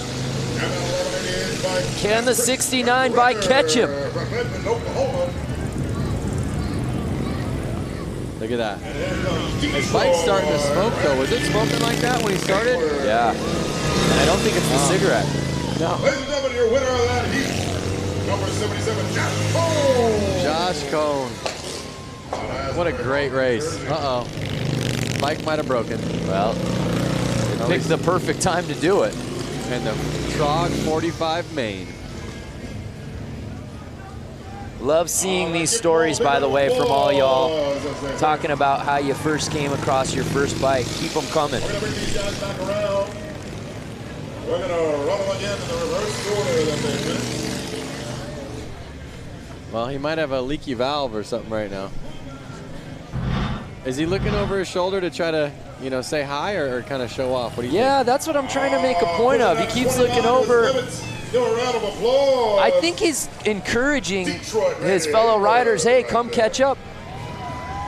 Does he have a knife on the side? This guy is a savage. Wow. Knife. He's holstering a knife, smoking a cigarette. Doing donuts. Doing donuts after the win. Life is good for 77. My boy Josh out there. Look at the smiles after the race. Look at that. Everyone's smiling. Less cell phones out, more smiles. Yeah.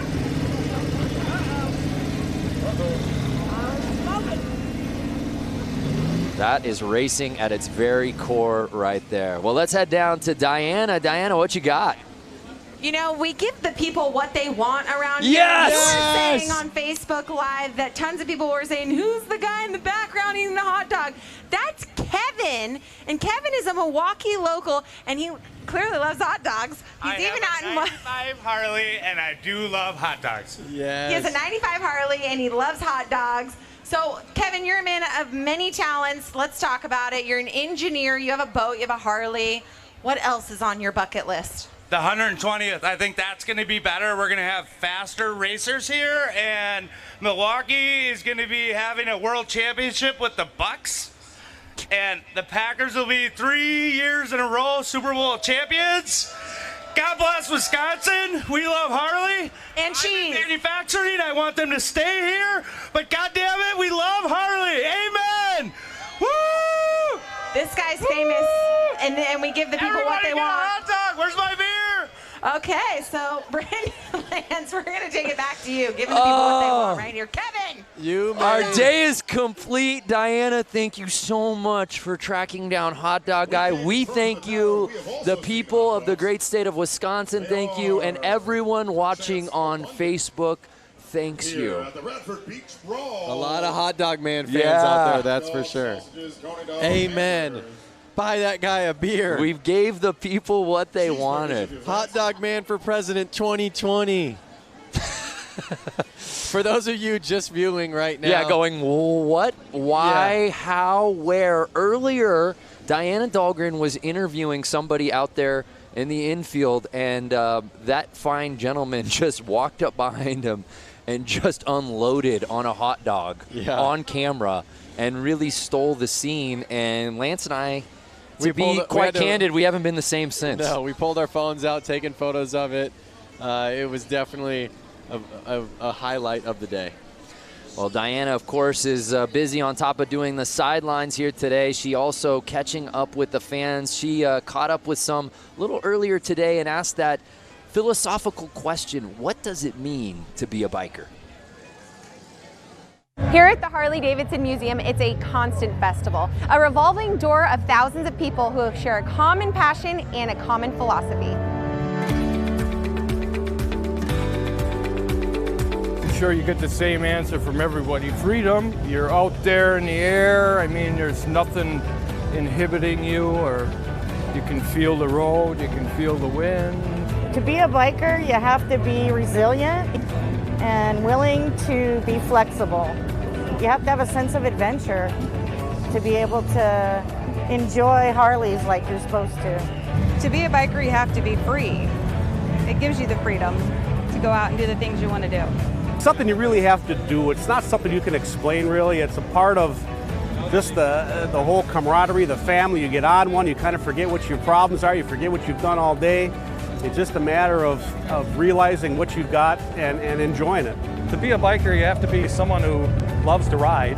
I mean, that's the reason we do it. Something just kind of hits you here. It's just the rumble. I just love it.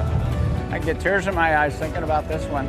It's a way of life. It's something I've been doing for 52 years. And once you get on a bike, it's so free. It's just a freedom that it's hard to describe unless you do it. I'll never forget the first time I got to ride. It was on the back of my dad's bike, and it was indescribable. Luckily, some of my friends are able to put it into words.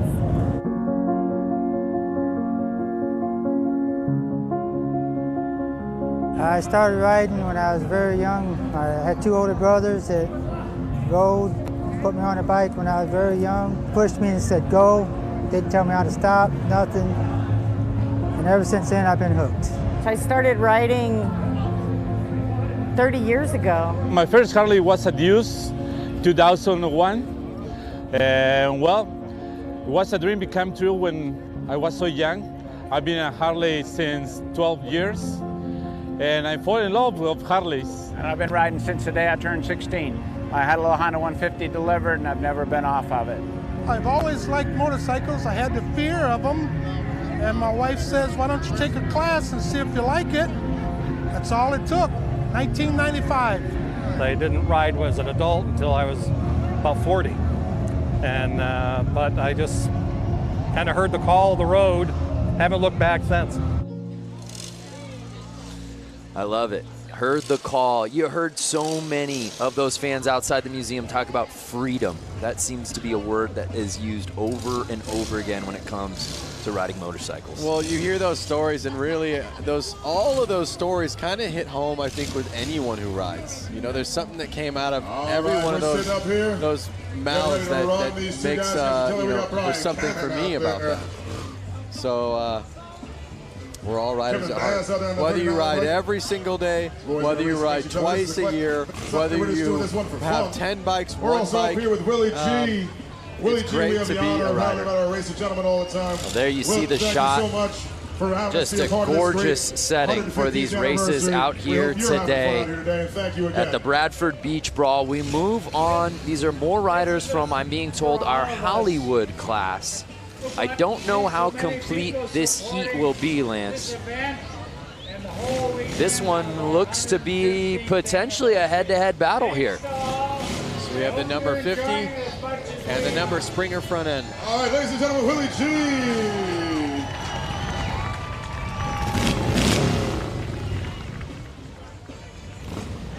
So that 50 bike has had no problem with this course out here today.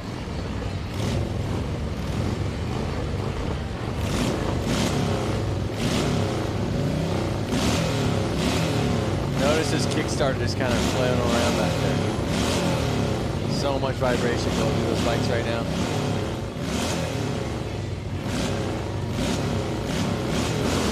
And they're off.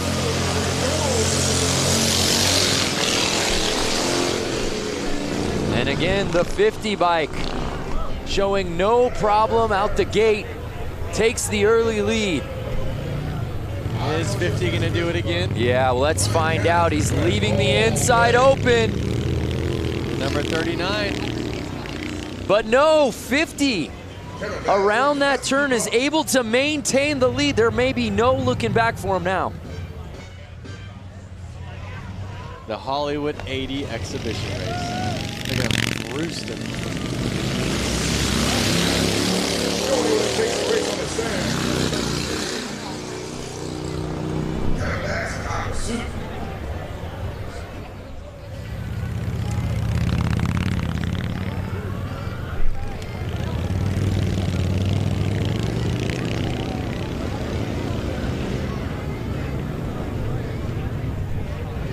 Again, they have no suspension. The suspension they do have, I guess, is that little teeny spring kind of bopping their seat up and down. And to no one's surprise, it's ladies and gentlemen. So Brian Cannon just keeps winning these heats, whether it's a semi, a quarter, a final. Oh, and he does what he did in his first race win. Drops the bike after the checkered flag. Maybe it's a signature move. Love it. Steve, no fear 50. Yeah, that's the way he's been riding today. Lance, what's the oldest bike you've ever ridden on? The oldest bike I've ever ridden on, it's got to just be my 56 Panhead. I don't think I've ridden anything older than that. I've had older cars, 52 Oldsmobile.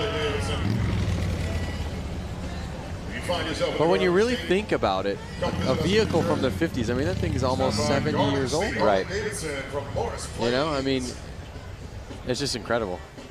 I definitely get mind blown.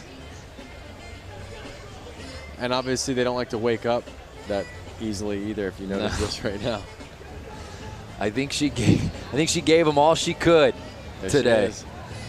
The fact that he's gotten through 3 races with this bike and has been the first one in the checkered flag in each of those 3 is impressive enough. And that bike is held up. He gets it started. And this one a victory lap for Brian Cannon. Like Michael Shepard said on Facebook, the first time he fell was practice. That one was for real. Another big round of applause for Brian Cannon. He dug it on out of the sand. Bringing it back around for you right there. So Brian Cannon showing love to the fans out here in Milwaukee. Great day of riding for him.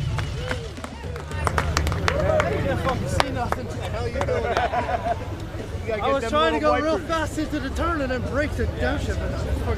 It's the Harley-Davidson 115th anniversary celebration. We had Flat Out Friday last night in downtown Milwaukee. We had a hill climb at a small ski resort earlier today, and we wrap up the weekend contests out here at beautiful Bradford Beach.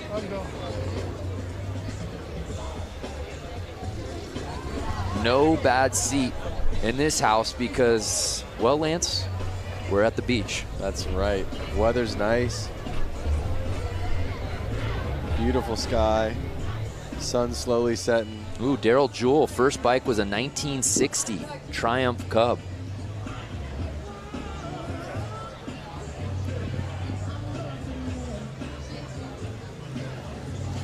So the sun is setting on a gorgeous day out here on the water. Weather has been perfect. The conditions have been fantastic. Folks, I got crazy Uncle Harry up here. He's riding that rail car. Harry, come up here, wave to everybody out there in the field. This is crazy Uncle Harry. And we're still not done. Look at that sunset. Come on. Well, it's a 1932 Chevy Cup chassis with a 51 Hudson Hornet engine. Which Instagram filter is that? That's hashtag no filter. No filter right there. That's just real life. All right, great. And you got another Hudson, right? What's that one all about? I've got two others. I've got a So it looks like we've got our next class starting to slowly line up. We'll get word on who that is. Thank you, Harry. We see the 1188 bike Uncle Harry, man, out here. That rail car. I'm being told it's the Brakeless 45. That's about it for that. We won't see that anymore. We got to give that some TLC in the pits. We're going to run this Brakeless. Those are some boots right there. Final out here. That's the Brakeless 45 class. They are. How long do you think it takes to lace up? Those look brand spanking new. Killer boots, man. He's new boot scooting. So who will join the 1188 bike? This isn't just a timed race. Let's get some competitors out here. Yep. Well, one thing I have to say is the Hooligans are coming up right after this class. And I'm excited to see those guys bang bars. Yeah. You know, Rubbin's racing. Chad Mata with an interesting idea pitch. Hot Dog Man on a bike. Maybe for that last Hooligan race, we can get him out here? We've definitely already signed a contract with him. I'm actually representing him now, by the way. He's my client. So it's all got to go through me. Holy cow. I'm going to get my 10%. Believe you me.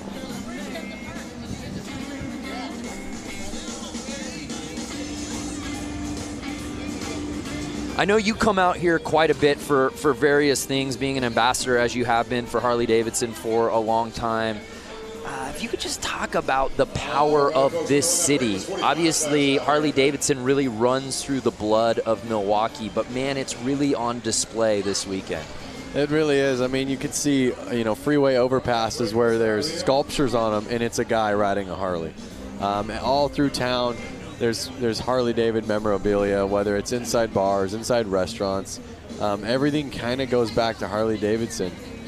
It's really something, and the reason why I'm such a fan of Harleys is it's such an American icon, and it's so cool that it hasn't moved cities. It's been here the whole time. They just stay true to the brand.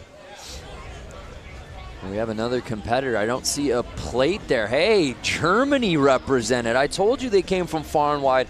I don't know that he rode from Germany, though. Well, maybe he rode his bike onto a cruise ship, sat on it Sat the on whole the way bike here. the entire trip. Yep. Plausible. We're going to need Mythbusters on this one. That's what's been really neat, too. And on top of obviously seeing all the different bikes and where they're coming from, but seeing the Harley clubs, those riders, and seeing the different patches and the different vests, that's been really neat. Yep. There's everybody's favorite flag girl. Oh, wow. Kuwait. Look at that shirt. Come on. That is amazing. It's a very cool shirt.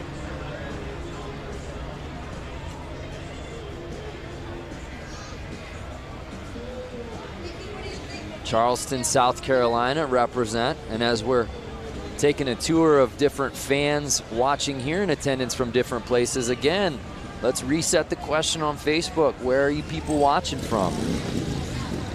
Hey, Sturgis, you were just there. I was just there at the 2018 78th, just like that. Did you get that frayed sleeveless shirt while you were there? I did not. That's your look, though. Or you only do that with the jean shorts. Yeah. You don't do that with the tops. The jorts. That's right, the jorts. Yeah.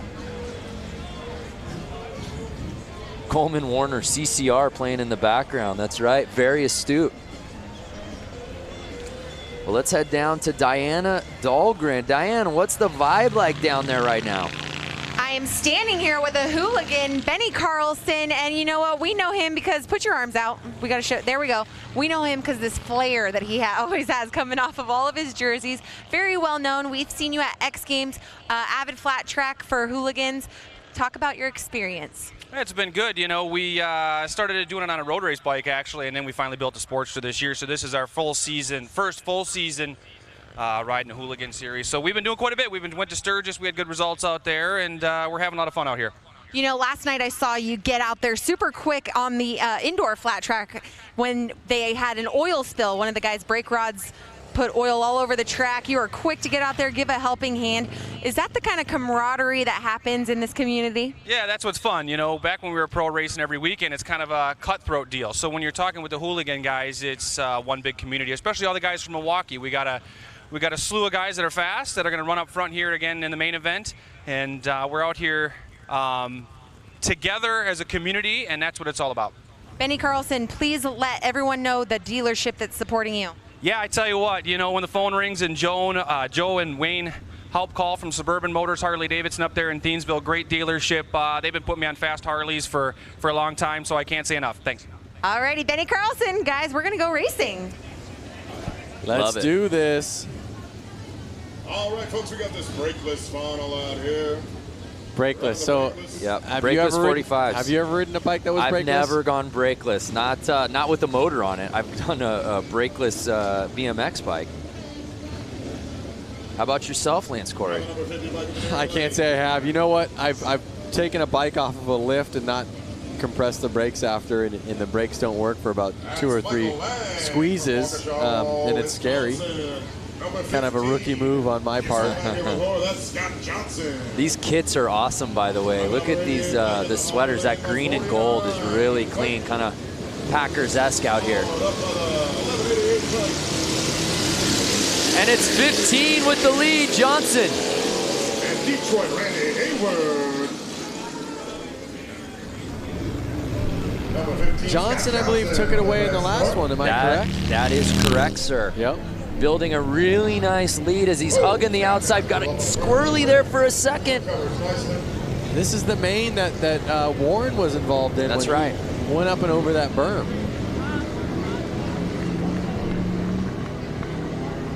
There you go. And right now, Johnson just building that lead as he hugs that outside wall. I was just going to say, notice how Johnson's almost kind of riding the berm. Listen to his bike rip by.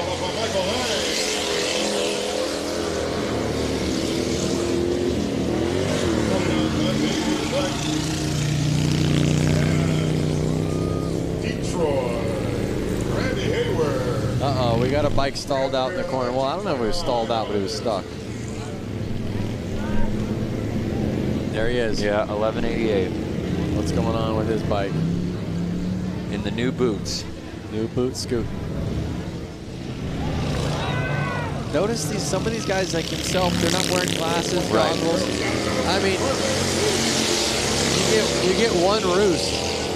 Yeah, these are brave men. I mean, we're talking about sand here. Look at that, riding the berm. Yeah, Johnson just leaving no doubt about it. Whoa. Oh, no! Just as I say that, he makes things interesting, but he's built such a lead, Lance. Don't speak too soon. Awesome shot on the straightaway there.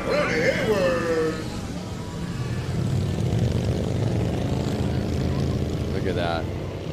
Wide open for the checkered. On the gas. Epic. Scott Johnson. So Scott Johnson takes the checkered here in the Brakeless 45 class. Yep. And he went out front and he owned that race. Yeah, there was no doubt. Got the whole shot. Rode outside early, and then there was no looking back. Let's take another look right out the gate. Just so much control right from the start. He had it in his eyes. He had it in his brain. I'm going to be the first one in corner one. I'm going to rail these corners, and I'm going to take home this checkered flag. Scott is a local, so, you know, did he sleep in his own bed tonight? Was he the most comfortable? Was he secretly training on these beaches? Big round of applause for Randy, everybody. Detroit. Yes. Nearly a 90-year-old bike. Yeah, just incredible. 1929. So awesome. So Scott Johnson, he did make it interesting a little late, but again, just had such a sizable lead. No one could catch him.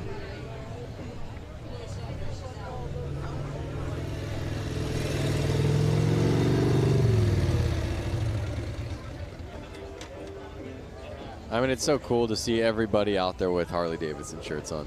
You know, I mean, it just shows you that Harley means that much to them. Yeah. You know, it's like all of these people out there, they have any shirt that they can wear, any shirt they want to wear. They want to wear a Harley-Davidson shirt.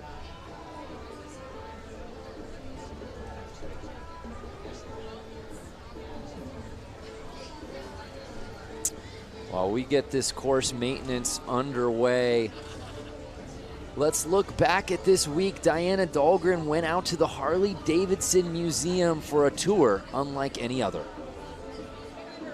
All right, ladies and gentlemen. Years ago, two friends, William and Arthur, came together to create Harley-Davidson. We are going to show you a little bit of the history, culture, and most importantly, the bikes here at the Harley-Davidson Museum.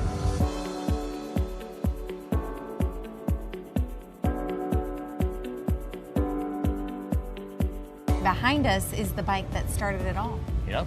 Which is gorgeous. The oldest Harley-Davidson in existence. Both Bill Harley and Arthur Davidson were really avid bicyclists, and Bill Harley actually worked for a bicycle company here in Milwaukee, and their first project was to build a motor to literally put in a bicycle. You can see how they kind of shaped the frame so that it would embrace the engine, and that kind of set the standard for what we still do now. Can I write it out of here? Well, first of all, you'd have to guess it up. This is actually dated July 20th, 1901. This is original. So this is the original drawing from Bill Harley And where did you recover? for a bicycle. Recover this? The Harley family saved it. They had the foresight to save stuff from almost the very beginning. Over there is the book from 1907 when they incorporated, and they actually began a program of saving at least one bike new right off the line in 1915. Wow. And we do that to the present. When we were back there, you know, you look and this looks like a whole motorcycle. Right. And as you walk in, Wow, I didn't even notice that till now. That's amazing. See, it works. This thing's completely taken apart. so you know, the idea here in this whole room is to give people, you know, a sense that the engine from the first bike we built today is the, you know, real heart of the motorcycle, both, you know, obviously from making it go, but from a design point of view, we always show that beautiful engine like it's a jewel in a setting. We want to give people a sense of, you know, how these things work, and we make it interesting.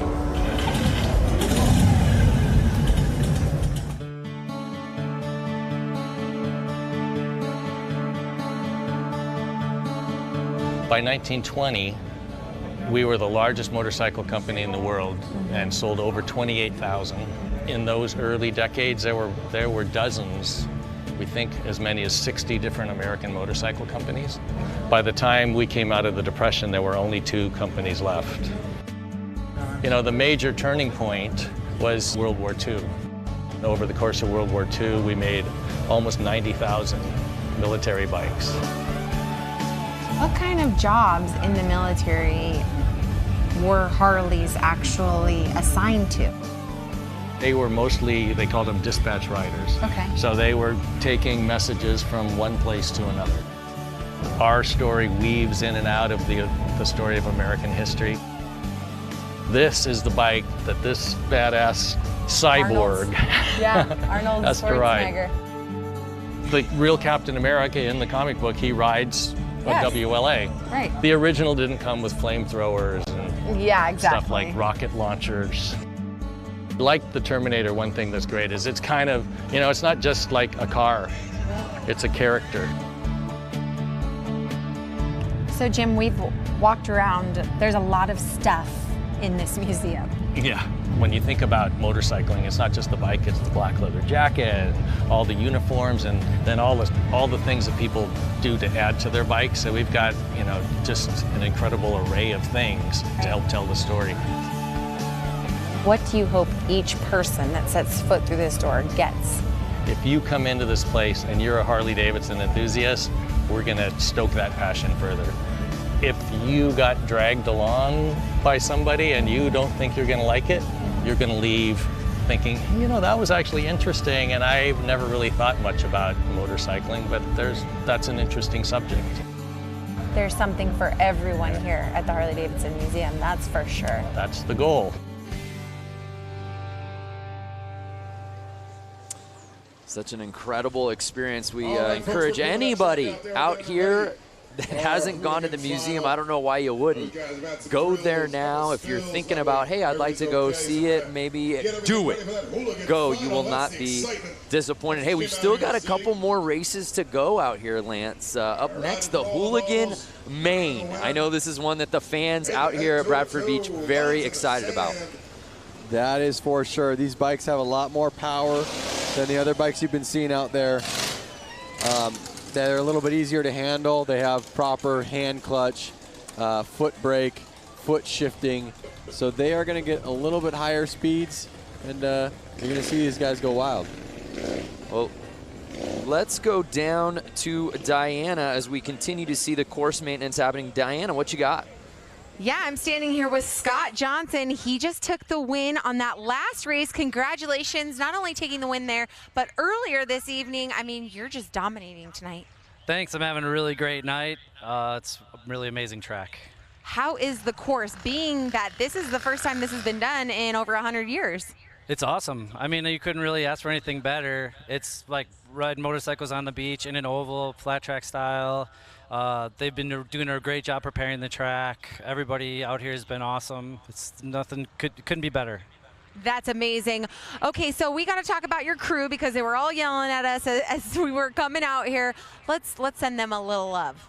Yeah, I'd like to thank my best friend, Junior Cycle Products, Warren Hire. He's like one set of my bike and always works on it. And my buddy Kendall, he does great paint and he's a really good mechanic. My buddy Jeremiah, who's in town to help out, and of course Harley-Davidson for throwing this amazing event. Yeah, Harley-Davidson. This is just this is epic. I mean, I hope people understand how completely epic this is. This just is blowing my mind every time I come out here and look at it, and that's happened 20 times today. So. That's right, completely epic. Doesn't even describe how amazing this experience is to be on Bradford Beach. I mean, like I said, over 100 years since the last race was contended here. So guys, we're gonna get ready for the Hooligan as soon as they get done doing this track. Are you ready to race?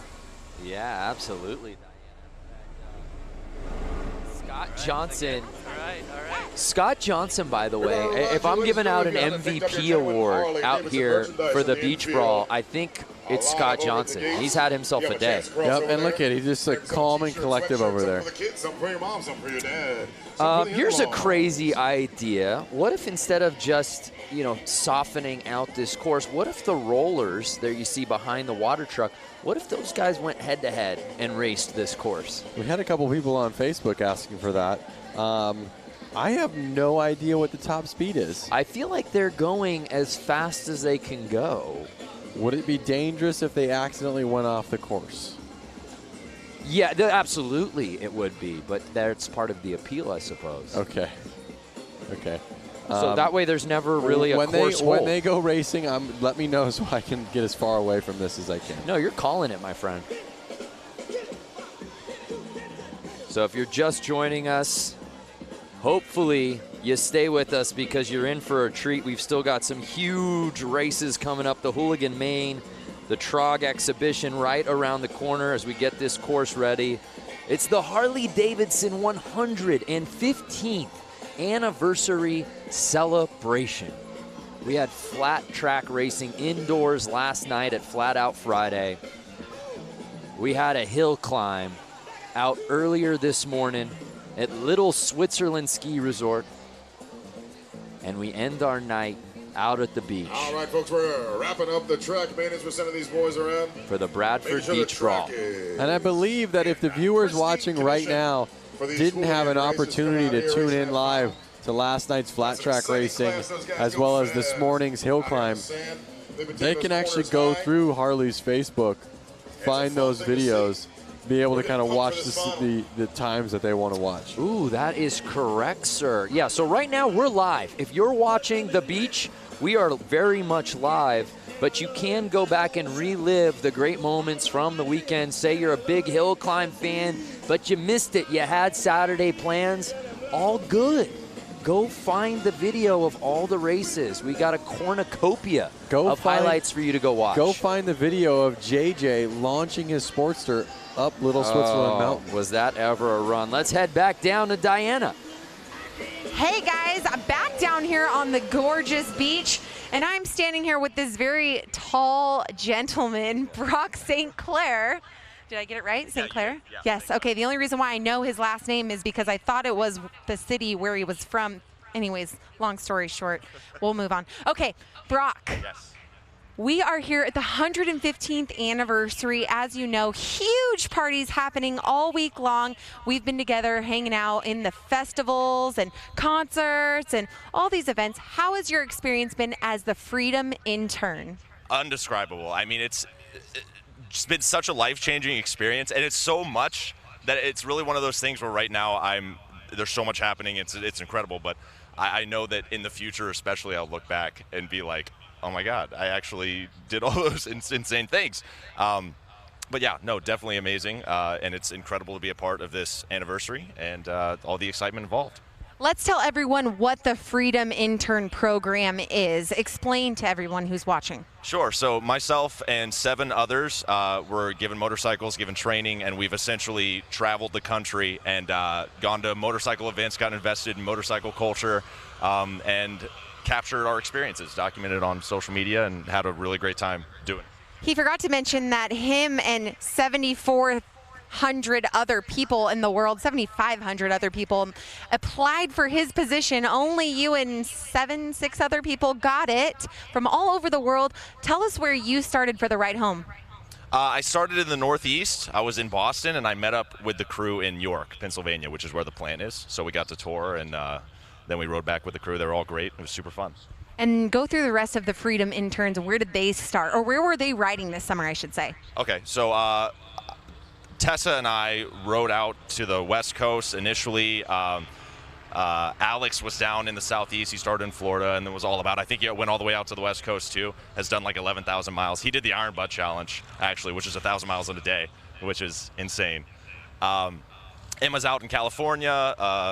Han has been up in the Northeast through Maine. He's from Ohio, and he's been really just all over. I mean, like, we've seen so much of the country in such a cool way. I mean, there's no better way to do it than on a motorcycle, so really awesome. Well, these 7 Freedom interns, they went through extensive interviews, and they were the lucky winners. Congratulations. Thank you for representing our brand, Harley-Davidson, in such a wonderful way, showing young people as well. He's only 21 years old, showing the young generation that they can take out a huge hog, a street glide, and roll it around the country, 14,000 miles worth, give or take. So thank you so much, Brock. Thank you to the rest of the Freedom interns. We hope to see more Freedom interns next year and the years to come. Hopefully at the 120th anniversary, we'll see some more, and we'll see Brock come with, hey, maybe a wife or kids. Yeah, all right, guys, we're going to take it back up to you. Hashtag Find Your Freedom. That is such an amazing program. You know, I applied. Didn't even hear back from admissions. Yeah, because you weren't going to college, train a real intern. Oh, is that what it is? I think they said they were out of college. Or Oh, that makes me feel better then. Why I didn't get in. I would love the job. Absolutely. Hashtag find your freedom. Learn more about it online. Whether you ride bikes or are wanting to get into it, there's no better program, especially for young people. That's just absolutely amazing. Imagine getting into the culture, getting to document everything for social media. Are you kidding me? Be rad. Sign me A up. battle of van, machine versus sand. So the course looks good to me, Lance Corey. I feel like the show must go on. The show must go on. We have the flagger girl out there getting ready over at the starting line. You having fun? I see you out there. All right now. Look at those colors. Yeah, everything is just absolutely outstanding out here today. Weather's still so good. We've still got some sunlight to work with here. And as long as we got sun, we're racing. Yep. If your friends are calling you up, they're wondering what you're doing right now. They want you to come help them move a couch. They want you to come help them do some yard work, spread some mulch out. You tell them, I can't do it, brother. All right, so it's I'm at the Bradford Beach time for that Brawl. Hooligan That's right. main. Curious for those fans watching at home, do you have a favorite hooligan? Do you belong to a hooligan club yourself? Be sure to tag Harley-Davidson, tag all that stuff, tag the Racing Gentlemen, hashtag Bradford Beach Brawl. Do it up, let everybody know where you're at. Make all your friends Lance, jealous. I know you being an LA-based guy, you're very close to so many of these Southern California hooligans that we've seen out here this weekend. I'm not sure if any of them really made it into the out into this one, yeah. Into the main. A lot of guys are coming out of the woodworks. A lot of good riders who, you know, are 9-to-5ers. They're out there. Yeah, they are out there. And they're actually coming on the track right now. The Hooligan main event is going to happen. We are seconds away. They're passing me. I'm inches away from these guys. So talented, and a lot of these guys have competed in multiple events this weekend, guys. Talk about a few of these riders and all their talent, the talent field they carry. Diana, you've gotten a chance to hang with a lot of these guys you've interviewed, half if not most of them throughout the 2 days of action out here. They all just have such fantastic stories on how they got here. It's easy for fans to get behind and root for guys like this hooligan class, right? Yeah, that's right. And you know what? There are a handful of hooligans that didn't qualify into this event. I bet they're so bummed about it. But you know what? Like we saw, racing is racing. JJ Flaherty going down in the shaded area, you know, with one hand off the wheel bars. Anything can happen in racing. And that's the coolest part about it, is it always a surprise. It is always a surprise. So there you see the format for tonight's main. Big names here in this hooligan main. Of course, Danny Holbus, Benny Carlson, Joshua Young, and Hansen, and we're off! And again, remember, these bikes are faster and they're easier to handle than those old bikes. We're gonna see some fast racing here. And we're seeing more of the same from Hansen. We saw it earlier in his previous heat, taking the lead, going tight on the turns, and he looks like the one to beat, Lance. It looks like he's out there in front and he's not letting off. Looking back. But he's looking back. He's hearing footsteps. It's Holbus, 142, trying to make the pass. Riding that outside line. Is the outside going to be faster? We'll see on the straightaway. Does he pass him? He slingshotted that outside corner. Oh, shaking, baking his way past 33. Is he going to keep staying on the outside? Is that going to be faster? We'll see, and the strategy works, Lance. They are on the gas.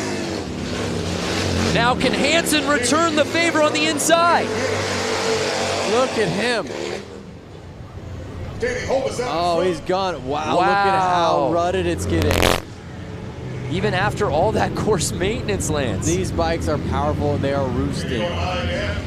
Amazing. 2 laps to go. But Danny Holbus has been primarily riding on the outside, and he's holding the lead. Notice Holbus on that corner, on corner 4. He's actually riding the berm. Look at how high up he's going. Look at that. He's getting up on the berm. Watch him come out of this next corner. That's not easy to handle that bike through that. Watch him come up on this berm right here. He went up. Yeah, he's riding up on the wall. And that's it. Danny Holbus winning the Hooligan main out here at the Bradford Beach Brawl.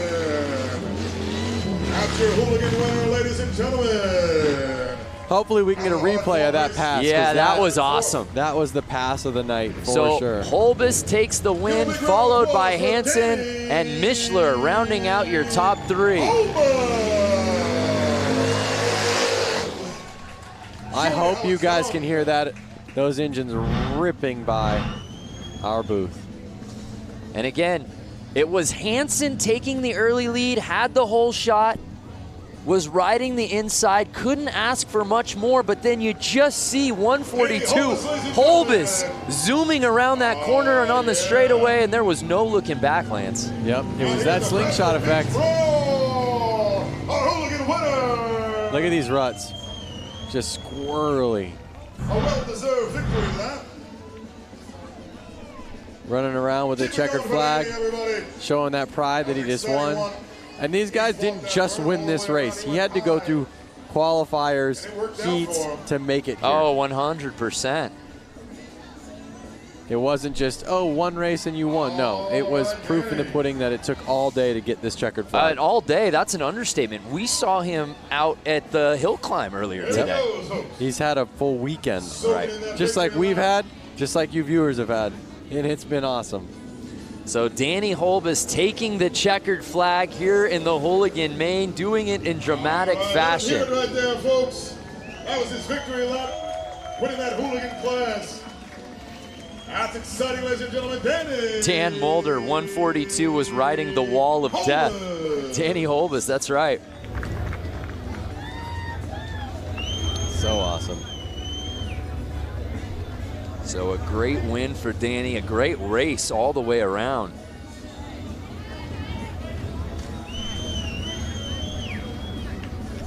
Sometimes you want to just sit here in silence, just staring at it like in awe. Should we just not talk for the rest of the show?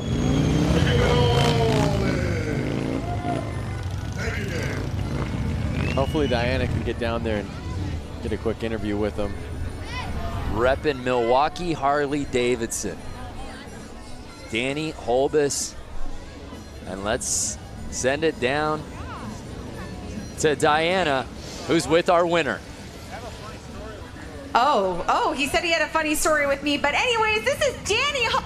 Big round of applause for our Hooligan winner. This has got to be such a special feeling for you here this weekend. Huge party happening, and you took the win for the Hooligan class. Yeah, I'm super pumped. I have so many friends and family here. It's been a super awesome day. I just can't thank everybody enough that's had my back. You know, all my friends, everybody at Milwaukee Harley, Fuel Cafe, WFO Racing Online, Blue Moon Customs, Von Zipper. I just can't thank everybody enough. I'm so happy. Like, I woke up this morning and we went to the hill climb and it was pouring rain and I didn't even think that was gonna happen. And it turned out perfect. Perfection. He rode the outside line for the win. Give another round of applause for your Hooligan winner, Danny Holbus. What an awesome race. What a win it was. I want to hear the story that he was teasing to Diana before he got the bike. We'll get that later, I suppose. But Danny Holbus, heck of a day. Saw him out at Hill Climb, performed super well out there. Made his way over here to the beach. Uh-oh, is this another Hooligan class? These are all a bunch of hooligans that I see. What gave it away? They're shirts that say Hooligan? But wait a second. No, I see. This looks like Trog up here at the starting line. So right now we're racing that Trog 45. These are the Trog 45s here. Trog 45 class, these are all. Our final race of the evening. Do you know what Trog stands for? Tell me. The Race of Gentlemen. The Race of Gentlemen, which makes sense as today's race is presented by the Race of Gentlemen. There you go. Trog. 2 and 2 together. You think that was a coincidence? But did you not really know? No, I just wanted to hear you explain it. We talked about it in meetings all day long. The race of gentlemen, Trog.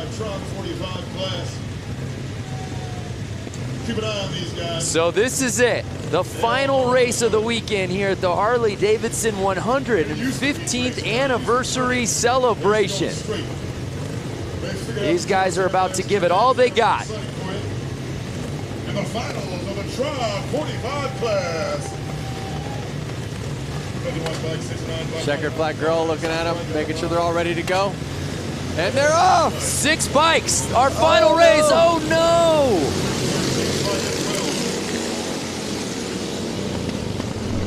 And it's 69 taking the lead early. He's to the outside, leaving the door open.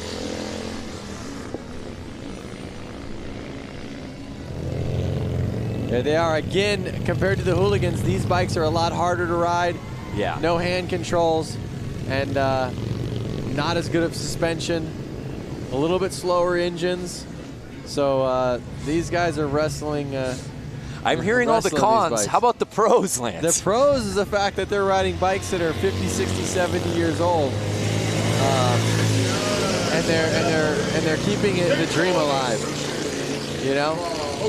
So it's the bike 69 with a sizable lead. Something is really going to have to go south for him to lose this thing. Oh, Detroit, right here. Pushing that 29 Harley-Davidson to the max. So we're in the midst of the race of gentlemen. The 69 gives a look back. It's our final race of the evening. On the gas, their hands got to be tired, their arms, their forearms got to be tired. One more flag. Final lap of the weekend. These guys are going to lay it all out on the line right here, right now. Trying to chase him down. Uh-oh, making it interesting. They're getting tired, the track's getting rough. Currently in third. Can they keep it together? And Detroit, Randy Hayward. He's cruising now, Lance. Yeah, he's exhausted. You can tell these guys are beat. And there it is, the checkered flag of the night. 2018 races are in the books. 69 putting it down on the final race of the night, and the race of gentlemen officially in the books here at the Bradford Beach Brawl.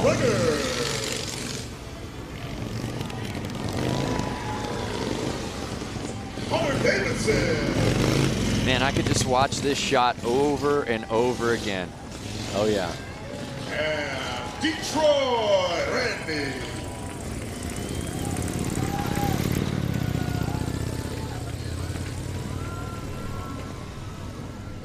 Look at that city. City of Harley-Davidson.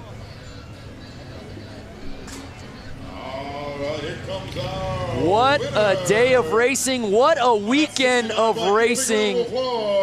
Congratulations to all our competitors here at the Bradford Beach Brawl. We kicked things off last night under the lights in the arena with Flat Out Friday.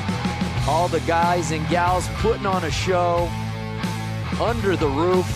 So much fun, so many different classes full of mayhem. Everyone getting involved in the action.